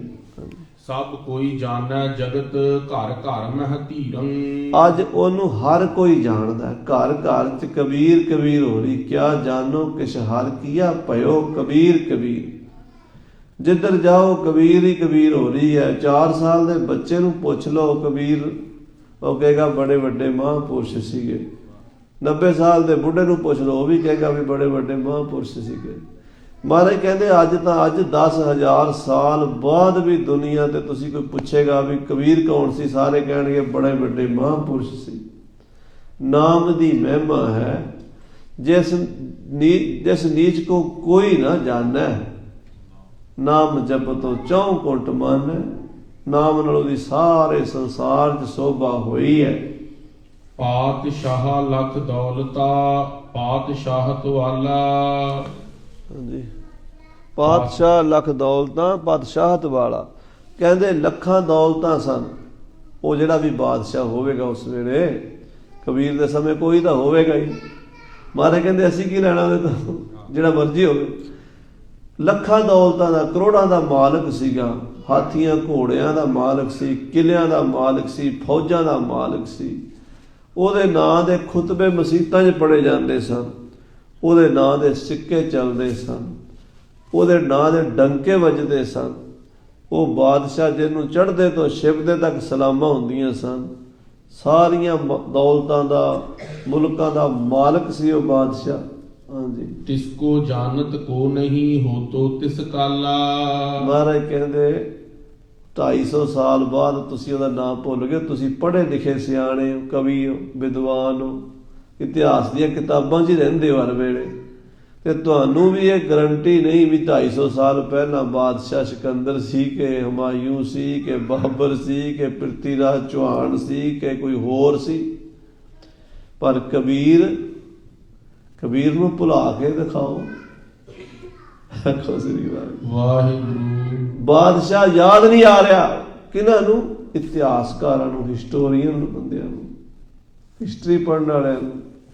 ਆਮ ਅਨਪੜ੍ਹ ਬੰਦੇ ਨੂੰ ਤੇ ਕੀ ਯਾਦ ਰਹਿਣਾ? ਉਹਨੂੰ ਤੇ ਇਹ ਨਹੀਂ ਪਤਾ ਹੁੰਦਾ ਵੀ ਮੇਰੇ ਜਦੋਂ ਮੈਂ ਜੰਮਿਆ ਕਿਹੜਾ ਬਾਦਸ਼ਾਹ ਸੀ ਤੇ 250 ਸਾਲ ਪਹਿਲਾਂ ਕੌਣ ਸੀ। ਕੀ ਲੈਣਾ ਕਿਸੇ ਨੇ? ਬੜੇ ਬਾਦਸ਼ਾਹ ਹੋ ਗਏ ਦੁਨੀਆ ਤੇ। 250 ਸਾਲ ਹੋ ਗਏ ਕਬੀਰ ਜੀ ਨੂੰ। ਮਹਾਰਾਜ ਕਹਿੰਦੇ 250 ਸਾਲ ਵਿੱਚ ਤੁਸੀਂ ਲੋਕ ਵੀ ਉਹਦੇ ਸਮੇਂ ਦੇ ਬਾਦਸ਼ਾਹ ਨੂੰ ਭੁੱਲ ਚੁੱਕੇ ਹੋ, ਪਰ ਕਬੀਰ ਨੂੰ ਕੋਈ ਭੁੱਲ ਨਹੀਂ ਸਕਦਾ। ਹਾਂਜੀ, ਦੇਖੋ ਮਹਿਮਾ ਨਾਮ ਕੀ ਜਪ ਜਪਿਓ ਜੁਲਾਹੇ। ਦੇਖੋ ਮਹਿਮਾ ਨਾਮ ਦੀ ਮਹਿਮਾ ਵੇਖੋ। ਇੱਕ ਜੁਲਾਏ ਨੇ, ਨੀਚ ਕੁਲਾ ਜੁਲਾਰਾ ਪਇਓ ਗੁਨੀ ਗਹਿਰਾ। ਨੀਚ ਕੁਲਾ ਲੋਕੀ ਨੀਚ ਸਮਝਦੇ ਸੀ ਵੀ ਨੀਵਾਂ, ਇਹਦੇ ਹੱਥ ਨਹੀਂ, ਪਾਣੀ ਨਹੀਂ ਪੀਣਾ, ਇਹਨੂੰ ਨੇੜੇ ਨਹੀਂ ਲੱਗਣ ਦੇਣਾ।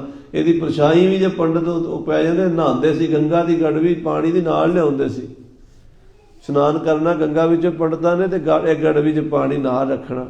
ਵੀ ਨੀਵੀਂ ਜਾਤ ਵਾਲਾ ਉੱਪਰ ਉਹਦੀ ਲੰਘ ਜੇ ਨਾ, ਪਰਛਾਈ ਪੈ ਜਾਏ ਤੇ ਫਟਾਫਟ ਰਾਮ ਰਾਮ ਰਾਮ ਕਰਕੇ ਸਿਰ 'ਚ ਪਾ ਲੈਣਾ, ਸੁੱਚੇ ਹੋਣਾ। ਜਿਹਦੀ ਪਰਛਾਈ ਵੀ ਇੰਨੀ ਮਾੜੀ ਮੰਨਦੇ ਸੀ, ਉਹ ਗੁਣੀ ਗਹੀਰਾ ਬਣ ਗਿਆ। ਹਾਂਜੀ। ਪੰਡਿਤ ਵੈਦ ਸੁਜੋਤ ਕੀ ਸ਼ਾਹੋ ਸੋ ਪਾਤਸ਼ਾਹੇ। ਕਹਿੰਦੇ ਪੰਡਤ ਵੈਦ ਜੋਤਸ਼ੀ ਰਾਜੇ ਮਹਾਰਾਜੇ ਭਏ ਹਜ਼ਾਰੋਂ ਜਾਨੀਆਂ ਹੈ ਪਰ ਜਾਏ ਨਾ ਜਾਣੇ। ਹਜ਼ਾਰਾਂ ਹੀ ਹੋਏ ਨੇ, ਪੰਡਤ ਵੀ ਹਜ਼ਾਰਾਂ ਹੀ ਦੁਨੀਆ ਦੇ ਹੋਏ ਨੇ, ਜੋਤਸ਼ੀ ਵੀ ਹਜ਼ਾਰਾਂ ਹੀ ਹੋਏ ਨੇ, ਗੁਣੀ ਗਿਆਨੀ ਬੜੇ ਬੜੇ ਵਿਦਵਾਨ ਹਜ਼ਾਰਾਂ ਹੀ ਹੋਏ ਨੇ, ਲੱਖਾਂ ਹੀ ਹੋਏ ਨੇ, ਪਰ ਮਹਿਮਾ ਤਾਂ ਰਹਿੰਦੀ ਹੈ ਨਾਮ ਜਪਣ ਵਾਲੇ ਦੀ। ਆਖੋ ਸਹੀ, ਹੋਰ ਨਹੀਂ।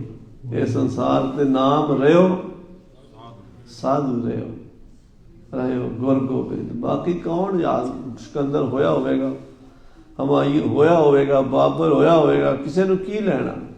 ਦੁਨੀਆ ਭੁੱਲ ਜਾਂਦੀ ਹੈ। ਤੁਸੀਂ ਪੜ੍ਹੇ ਲਿਖੇ ਭੁੱਲ ਗਏ ਹੋ, ਆਮ ਆਦਮੀ ਨੂੰ ਤਾਂ ਕੀ ਯਾਦ ਹੋਣਾ ਹੈ। ਨਾਮ ਪ੍ਰਤਾਪ ਕਬੀਰ ਕੋ ਜਾਣੈ ਸਭ ਗਿਆਨੀ। ਕਹਿੰਦੇ ਨਾਮ ਦੀ ਮਹਿਮਾ ਹੈ, ਨਾਮ ਦੇ ਪ੍ਰਤਾਪ ਕਰਕੇ ਸਭ ਦੁਨੀਆ ਕਬੀਰ ਨੂੰ ਜਾਣਦੀ ਹੈ, ਪੜ੍ਹੇ ਵੀ ਜਾਣਦੇ ਨੇ। ਤਪੀ ਜਪੀ ਧਿਆਨੀ ਗੁਣੀ ਗ੍ਰਹਸਤੀ ਨਿਰਬਾਨੀ। ਤਪੀ ਜਪੀ ਗਿਆਨੀ ਗੁਣੀ ਨਿਰਵਾ, ਜਿੰਨੇ ਵੀ ਸਾਧੂ ਸੰਤ ਹਨ। ਸੁਤ ਜੁਤ ਲਥਹ ਕਬੀਰ ਕੋ ਅਰ ਲੋਈ ਜਾਨੀ। ਕਹਿੰਦੇ ਕਬੀਰ ਨੂੰ ਹੀ ਨਹੀਂ ਜਾਣਦੇ, ਉਹਦੀ ਘਰ ਵਾਲੀ ਨੂੰ, ਲੋਈ ਨੂੰ ਵੀ ਜਾਣਦੇ ਆ ਵੀ ਉਹਦੀ ਘਰ ਵਾਲੀ ਦਾ ਨਾਂ ਲੋਈ ਸੀ, ਉਹਦਾ ਪੁੱਤਰ ਕਮਾਲਾ ਸੀ, ਉਹਦੀ ਧੀ ਕਮਾਲੀ ਸੀ, ਉਹਨੂੰ ਵੀ ਲੋਕ ਜਾਣਦੇ ਆ, ਉਹਦੇ ਪਰਿਵਾਰ ਸਮੇਤ ਜਾਣਦੇ ਆ। ਕਿਉਂ? ਉਹਨੇ ਨਾਮ ਜਪਿਆ। ਨਾਮ ਜਪਣ ਵਾਲਾ ਆਪ ਤਾਂ ਤਰਦਾ ਹੀ ਹੈ, ਆਪਣੀਆਂ 21 ਕੁਲਾਂ ਤਾਰ ਲੈਂਦਾ ਹੈ। ਹਾਂਜੀ। ਧਨ ਨਾਮ ਜਾਂ ਤੇ ਲਖੋ ਇਹ ਤੀ ਵਡਿਆਈ। ਮਹਾਰਾਜ ਕਹਿੰਦੇ ਪਰਮੇਸ਼ਰ ਦਾ ਨਾਮ ਧਨ ਹੈ, ਵੱਡਾ ਹੈ, ਉਹਦੀ ਐਡੀ ਵੱਡੀ ਵਡਿਆਈ ਹੈ। ਇਹ ਜਾਣ ਲਓ ਵੀ ਨਾਮ ਹੀ ਧਨ ਹੈ ਸੰਸਾਰ 'ਚ, ਹੋਰ ਕੋਈ ਧਨ ਨਹੀਂ। ਹਲਤ ਵਿਖੈ ਪ੍ਰਾਪਤ ਭਈ ਹੋਏ ਪਲਤ ਸਹਾਈ। ਇਹ ਨਾਮ ਦੀ ਮਹਿਮਾ, ਨਾਮ ਦੀ ਵਡਿਆਈ ਇੱਥੇ ਵੀ ਤੁਹਾਡੀ ਸਹਾਇਤਾ ਕਰਦੀ ਹੈ ਤੇ ਪਰਲੋਕ ਵਿੱਚ ਵੀ ਸਹਾਇਤਾ ਕਰਦੀ ਹੈ। ਇਹ ਲੋਕ ਸੁਖੀਏ, ਪਰਲੋਕ ਸੁਹੇਲੇ ਬਣਾਉਂਦੀ ਹੈ ਨਾਮ ਦੀ ਮਹਿਮਾ। ਜੋ ਸਿਮਰਹਿ ਸਤਨਾਮ ਕੋ ਤਿਨ ਸਮ ਨਹਿ ਕੋਈ। ਜਿਹੜੇ ਸਤਨਾਮ ਸ੍ਰੀ ਵਾਹਿਗੁਰੂ, ਸਤਨਾਮ ਸ੍ਰੀ ਵਾਹਿਗੁਰੂ, ਵਾਹਿਗੁਰੂ ਵਾਹਿਗੁਰੂ ਵਾਹਿਗੁਰੂ ਵਾਹਿਗੁਰੂ ਵਾਹਿਗੁਰੂ ਜਪਦੇ ਨੇ, ਉਹਨਾਂ ਵਰਗਾ ਕੋਈ ਨਹੀਂ ਹੈ। ਪੰਡਤ ਗੁਣੀ ਛਤਰਪਤ ਰਾਜਾ, ਭਗਤ ਬਰਾਬਰ ਔਰ ਨਾ ਕੋਈ। ਹਾਂਜੀ। ਭਇਓ ਭੂਤ ਮੈਂ ਕੋ ਨਹੀਂ ਭਵਿਖਿਆ ਨਾ ਹੋਈ। ਕਲਗੀਧਰ ਪਾਤਸ਼ਾਹ ਕਹਿੰਦੇ ਪਿਛਲੇ ਸਮੇਂ ਵਿੱਚ ਵੀ ਸਾਧੂਆਂ ਦੀ ਮਹਿਮਾ ਅਪਰੰਪਾਰ ਸੀ। ਅਗੰਮ ਅਗਾਧ ਪਾਰ ਬ੍ਰਹਮ ਸੋਏ, ਜੋ ਜੋ ਕਹਿ ਸੋ ਮੁਕਤਾ ਹੋਏ। ਸੁਣ ਮੀਤਾ ਨਾਨਕ ਬਿਨਵੰਤਾ, ਸਾਧ ਜਨਾ ਕੀ ਅਚਰਜ ਕਥਾ। ਕਹਿੰਦੇ ਉਦੋਂ ਵੀ ਸਾਧੂਆਂ ਦੇ ਬਰਾਬਰ ਕੋਈ ਨਹੀਂ ਹੋਇਆ, ਅੱਜ ਵੀ ਸਾਧੂਆਂ ਦੇ ਬਰਾਬਰ ਕੋਈ ਨਹੀਂ, ਤੇ ਆਉਣ ਵਾਲੇ ਸਮੇਂ 'ਚ ਵੀ ਸਾਧੂ ਦੀ ਬਰਾਬਰੀ ਤੇ ਕੋਈ ਨਹੀਂ ਆਏਗਾ। ਹਾਂਜੀ। ਜੇ ਨਰ ਐਸੇ ਨਾਮ ਕੋ ਨਹਿ ਸਿਮਰਹਿ ਅੰਧੇ। ਜਿਹੜੇ ਬੰਦੇ ਐਸੇ ਪ੍ਰਭੂ ਦੇ ਨਾਮ ਨੂੰ ਨਹੀਂ ਜਪਦੇ, ਤਿਨ ਕੋ ਟੋਟਾ ਵੱਡ, ਉਹ ਅੰਨੇ ਹਨ। ਜੋ ਨਰ ਐਸੇ ਨਾਮ ਕੋ ਨਹਿ ਸਿਮਰਹਿ ਅੰਧੇ, ਜਿਹੜੇ ਅੰਨੇ ਹਨ, ਨਾਮ ਨਹੀਂ ਜਪਦੇ। ਤਿਨ ਕੋ ਟੋਟਾ ਵੱਡ ਹੈ ਲਪਟੇ ਜਗ ਧੰਦੇ। ਬੜਾ ਵੱਡਾ ਘਾਟਾ ਜੇ ਉਹਨਾਂ ਨੂੰ, ਬੜਾ ਵੱਡਾ ਤੋਟਾ ਜੇ, ਉਹ ਸੰਸਾਰ ਦੇ ਧੰਦਿਆਂ 'ਚ ਹੀ ਫਸੇ ਨੇ। ਇਹਨਾਂ ਜੰਜਾਲਾਂ 'ਚੋਂ ਹੀ ਨਹੀਂ ਨਿਕਲਦੇ, ਮੁੜ ਮੁੜ ਕੇ ਇਸੇ ਜੰਜਾਲ 'ਚ ਫਸਦੇ ਨੇ। ਸਿਮਰਿਓ ਜਬ ਸਤਨਾਮ ਕੋ ਭਾ ਭਗਤ ਕਬੀਰੰ। ਜਦੋਂ ਸਤਨਾਮ ਸ੍ਰੀ ਵਾਹਿਗੁਰੂ ਦਾ ਜਾਪ ਕੀਤਾ ਤੇ ਕਬੀਰ ਭਗਤ ਕਬੀਰ ਹੋ ਗਿਆ। ਐਦਾ ਕਬੀਰ ਸੀ, ਜੁਲਾਇਆ ਦਾ ਮੁੰਡਾ ਸੀ, ਕੋਈ ਉਹਨੂੰ ਜਾਣਦਾ ਨਹੀਂ ਸੀ। ਕੋਏ ਨਾ ਜਾਣੈ ਕੋਏ ਨਾ ਮੰਨੈ, ਸੇ ਪ੍ਰਗਟ ਹਰ ਦੁਆਰੇ। ਹਰੀ ਦੇ ਦਰਬਾਰ ਵਿੱਚ ਬੜਾ ਮਹਾਨ ਜਾਣਿਆ ਗਿਆ, ਅੱਜ ਸਾਰੇ ਸੰਸਾਰ ਤੇ ਵੀ ਉਹਦੀ ਕਬੀਰ ਕਬੀਰ ਹੋ ਰਹੀ ਹੈ, ਤੇ ਉਸ ਪ੍ਰਭੂ ਦੇ ਦਰਬਾਰ ਵਿੱਚ ਵੀ ਕਬੀਰ ਕਬੀਰ ਹੋ ਰਹੀ ਹੈ। ਇਹ ਲੋਕ ਸੁਖੀਏ ਪਰ ਲੋਕ ਸੁਹੇਲੇ। ਹਾਂਜੀ, ਸ਼ਾਹ ਸਿਕੰਦਰ ਤਬਹੁ ਤੋ ਜਿਹ ਤੇਜ ਗਹੀਰੰ। ਹੁਣ ਮਹਾਰਾਜ ਕਹਿੰਦੇ ਤੁਸੀਂ ਪੁੱਛਿਆ ਕਿਹੜਾ ਬਾਦਸ਼ਾਹ ਸੀ? ਸਿਕੰਦਰ ਲੋਧੀ ਬਾਦਸ਼ਾਹ ਸੀ। ਸਿਕੰਦਰ ਲੋਧੀ ਦਾ ਰਾਜ ਸੀ।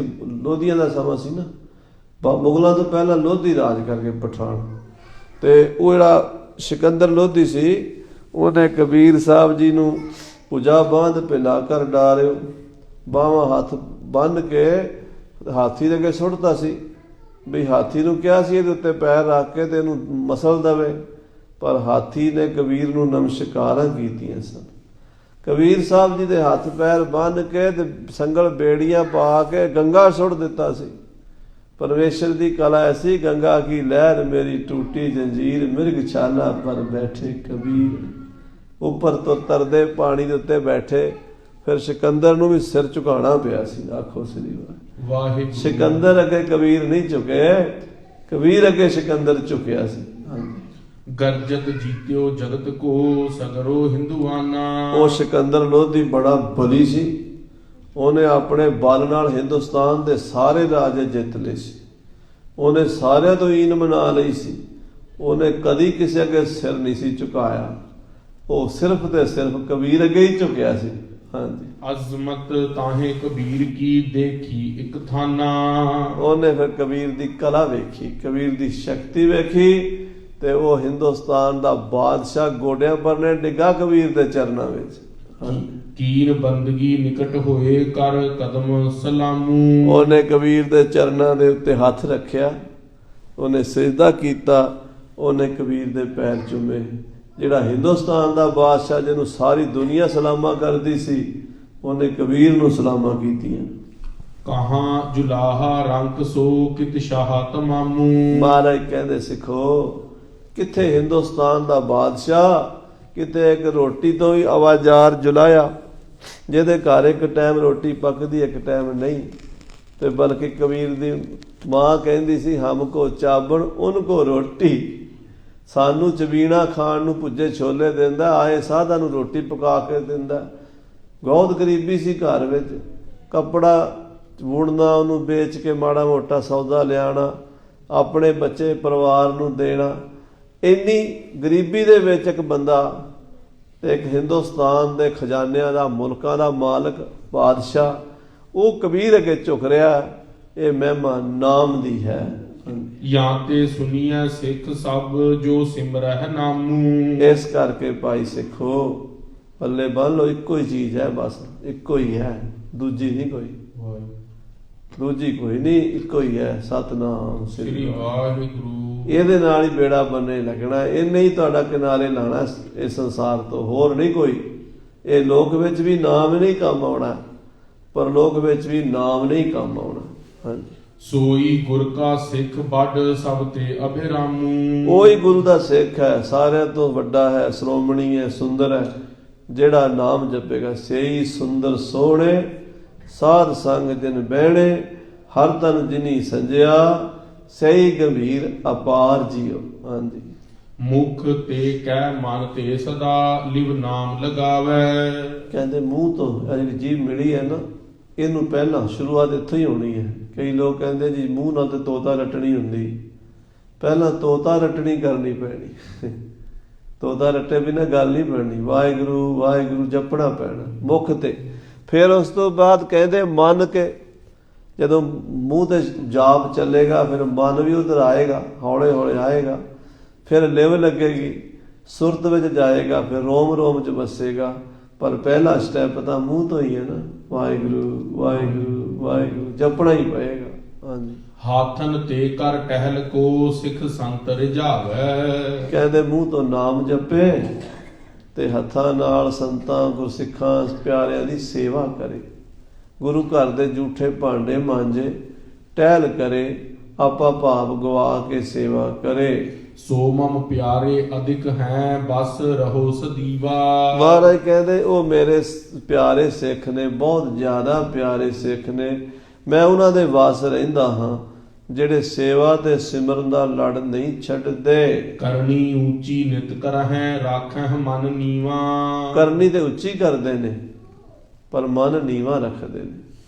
ਆਪਣੀ ਕਰਨੀ ਦਾ ਮਾਣ ਨਹੀਂ ਕਰਦੇ, ਹੰਕਾਰ ਨਹੀਂ ਕਰਦੇ ਮੈਂ ਉੱਚਾ ਆ, ਮੈਂ ਵੱਡਾ ਆ, ਮੈਂ ਸ਼੍ਰੋਮਣੀ ਆ।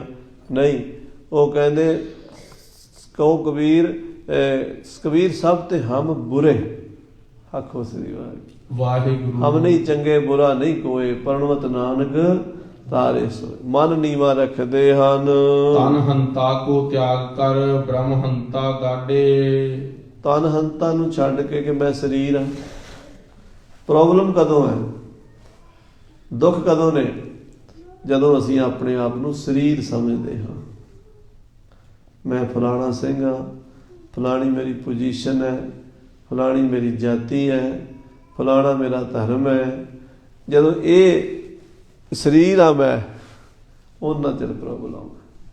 ਜਦੋਂ ਮੈਂ ਸਰੀਰ ਨਹੀਂ, ਮੈਂ ਤਾਂ ਜੋਤ ਹਾਂ ਉਸ ਪ੍ਰਭੂ ਦੀ, ਇਹ ਸੋਚ ਲੈਂਦਾ, ਉਦੋਂ ਸਾਰੇ ਦੁੱਖ ਕੱਟੇ ਜਾਂਦੇ ਆ। ਜੋਤ ਨੂੰ ਕੌਣ ਮਾਰ ਸਕਦਾ? ਜੋਤ ਨੂੰ ਕੌਣ ਕੱਟ ਸਕਦਾ? ਜੋਤ ਨੂੰ ਕੌਣ ਬਦਨਾਮ ਕਰ ਸਕਦਾ? ਜੋਤ ਨੂੰ ਕੌਣ ਖੋ ਸਕਦਾ? ਲੁੱਟ ਕੌਣ ਸਕਦਾ? ਜੋਤ ਨੂੰ ਕੌਣ ਸਾੜ ਸਕਦਾ?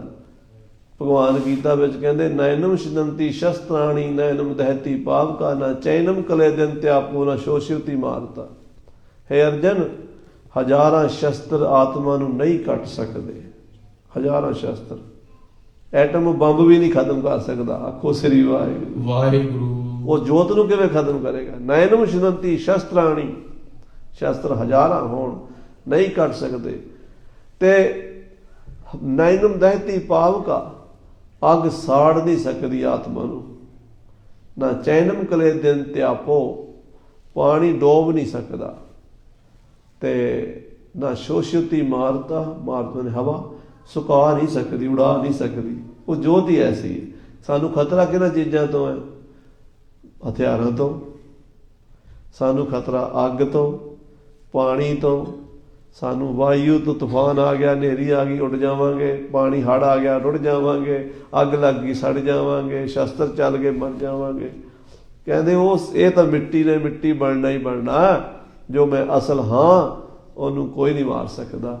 ਜਦੋਂ ਇਸ ਅਵਸਥਾ ਵਿੱਚ ਚਲੇ ਜਾਓਗੇ ਤੇ ਫਿਰ ਤੁਹਾਡਾ ਡਰ ਭੌ ਖਤਮ ਹੋ ਜਾਏਗਾ। ਹਾਂਜੀ। ਏਕ ਰੂਪ ਕੋ ਜਾਣ ਕਰ ਨਾਨਾ ਕੋ ਕਾਢੇ। ਇੱਕ ਰੂਪ ਨੂੰ ਜਾਣ ਲਵੇ, ਇੱਕ ਰੂਪ ਨੂੰ। ਮੈਂ ਜੋਤ ਹਾਂ ਪ੍ਰਭੂ ਦੀ, ਮਨ ਤੂੰ ਜੋਤ ਸਰੂਪ ਹੈ, ਆਪਣਾ ਮੂਲ ਪਛਾਣ। ਨਾਨਾ ਪ੍ਰਕਾਰ ਅਨੇਕਤਾ, ਇਹ ਵੱਡਾ ਛੋਟਾ, ਚੰਗਾ ਮਾੜਾ, ਆਪਣਾ ਬਗਾਨਾ, ਇਹਨੂੰ ਕੱਢ ਸੁੱਟੋ ਪਰੇ। ਇਹ ਹੈ ਹੀ ਨਹੀਂ। ਸੁਪਨੇ ਵਿੱਚ ਕਿੰਨੇ ਸੀਨ ਆਏ ਨੇ, ਚਲੇ ਗਏ ਨੇ, ਚੰਗੇ ਵੀ ਆਏ ਨੇ। ਕਈ ਵਾਰੀ ਸੁਪਨੇ 'ਚ ਅਸੀਂ ਵਿਆਹ ਆਪਣਾ ਵੇਖਿਆ, ਆਪਣਾ ਬੱਚੇ ਜੰਮੇ ਸੁਪਨੇ 'ਚ ਵੇਖੇ, ਭੰਗੜੇ ਪਾਉਂਦੇ, ਖੁਸ਼ੀਆਂ, ਸਾਡੀਆਂ ਲਾਟਰੀਆਂ ਨਿਕਲੀਆਂ ਸੁਪਨੇ 'ਚ ਨਾ। ਜਾਗਣ ਤੋਂ ਬਾਅਦ ਕਿੱਥੇ ਗਈ? ਸੁਪਨੇ 'ਚ ਸਾਨੂੰ ਸੱਪ ਨੇ ਡੰਗਿਆ, ਕਿਸੇ ਨੇ ਚਾਕੂ ਮਾਰਿਆ, ਸੁਪਨੇ 'ਚ ਕਿਸੇ ਨੇ ਸਾਡੇ ਤੇ ਬੰਬ ਸੁੱਟਿਆ, ਕਿਸੇ ਨੇ ਸਾਨੂੰ ਧੋਖਾ ਦਿੱਤਾ, ਕਿਸੇ ਨੇ ਸਾਡਾ ਨਿੰਦਾ ਕੀਤੀ। ਸੁਪਨੇ 'ਚ ਹੋਇਆ। ਹੁਣ ਕਿੱਥੇ ਆਓ? ਇਹ ਸੰਸਾਰ ਜੋ ਸੁਪਨਾ ਰਪੇਖਣਾ ਐਸੇ ਜਗ ਹੋ ਜਾ। ਮਹਾਰਾਜ ਕਹਿੰਦੇ ਏਦਾਂ ਜਾਣ ਲਓ। ਜਾਣੈ ਸਾਚਾ ਏਕ ਕੋ ਲੱਖ ਝੂਠਾ ਅਨੇਕੇ। ਕਹਿੰਦੇ ਇੱਕ ਨੂੰ ਸੱਚਾ ਜਾਣੋ, ਬਾਕੀ ਜੋ ਕੁਛ ਵੀ ਹੈ ਝੂਠ ਹੀ ਹੈ, ਸੁਪਨਾ ਹੀ ਹੈ। ਸੁਪਨੇ ਵਿੱਚ ਬੜਾ ਕੁਛ ਪੈਦਾ ਹੁੰਦਾ, ਆਪਣੇ ਆਪ ਖਤਮ ਹੋ ਜਾਂਦਾ। ਜਾਗਣ ਵੇਲੇ ਕੁਛ ਨਹੀਂ ਹੁੰਦਾ। ਜਦੋਂ ਮੌਤ ਆਣੀ ਹੈ ਨਾ, ਜੋਤ ਨੇ ਜੋਤ ਨਾਲ ਰਲਣਾ, ਉਸ ਵੇਲੇ ਇਹ ਤਾਂ ਕੁਛ ਨਹੀਂ ਹੋਣਾ। ਇਸ ਕਰਕੇ ਜਿੱਥੇ ਜੋਤ ਨੇ ਜਾਣਾ ਉੱਧਰ ਹੀ ਧਿਆਨ ਲਾਓ। ਕਿਤੇ ਇਹ ਨਾ ਹੋਵੇ ਵੀ ਜੋਤ ਦਾ ਹੀ ਰਸਤਾ ਬਦਲ ਜਾਵੇ, ਜੋਤ ਵੱਲ ਨਾ ਜਾਵੇ ਤੇ ਕਿ ਜਨਮ ਮਰਨ ਦੇ ਚੱਕਰ 'ਚ ਨਾ ਪੈ ਜਾਵੇ। ਨਾਮ ਜਪੋ ਵਾਹਿਗੁਰੂ। ਉਪਜਨ ਹਾਰ ਸੋ ਬਿਨਸ ਹੈ, ਇਮ ਧਰਹਿ ਵਿਵੇਕੇ। ਜੋ ਪੈਦਾ ਹੋਇਆ, ਜੋ ਉਪਜੋ ਸੋ ਬਿਨਸ ਹੈ, ਪਰੋ ਆਜ ਕੇ ਕਾਲ। ਨਾਨਕ ਹਰ ਗੁਣ ਗਾਏ ਲੈ ਛਾੜ ਸਕਣ। ਇਹ ਵਿਚਾਰ, ਇਹ ਵਿਵੇਕ ਰੱਖੋ। ਦੋਹਰਾ ਇਮ ਕਹੈ ਕਰ ਸ਼੍ਰੀ ਸਤਿਗੁਰੂ ਸਿੱਖਨ ਪ੍ਰਤ ਉਪਦੇਸ਼। ਇਸ ਤਰ੍ਹਾਂ ਮੇਰੇ ਸਤਿਗੁਰੂ ਜੀ ਆਪਣੇ ਸਿੱਖਾਂ ਪ੍ਰਤੀ ਉਪਦੇਸ਼ ਦਿੱਤਾ ਹੈ। ਬੈਠੇ ਕੇਤਿਕ ਚਿਰ ਉਠੇ, ਮੰਦਿਰ ਗਏ ਵਿਸ਼ੇਸ਼। ਉਪਦੇਸ਼ ਦੇ ਕੇ ਕੁਝ ਸਮਾਂ ਬੈਠੇ ਹਨ, ਫਿਰ ਉੱਠ ਕੇ ਆਪਣੇ ਮਹਿਲਾਂ 'ਚ ਜਾ ਆਰਾਮ ਕੀਤਾ ਹੈ। ਇਸ ਤੋਂ ਅਗਲੀ ਕਥਾ ਅਗਲੇ ਪ੍ਰਕਰਣਾਂ ਵਿੱਚ ਸੰਗਤਾਂ ਨਾਲ ਸਾਂਝੀ ਕਰਾਂਗੇ। ਭੁੱਲਾਂ ਚੁੱਕਾਂ ਦੀ ਖਿਮਾ। ਹੇ ਗੋਬਿੰਦ, ਹੇ ਗੋਪਾਲ।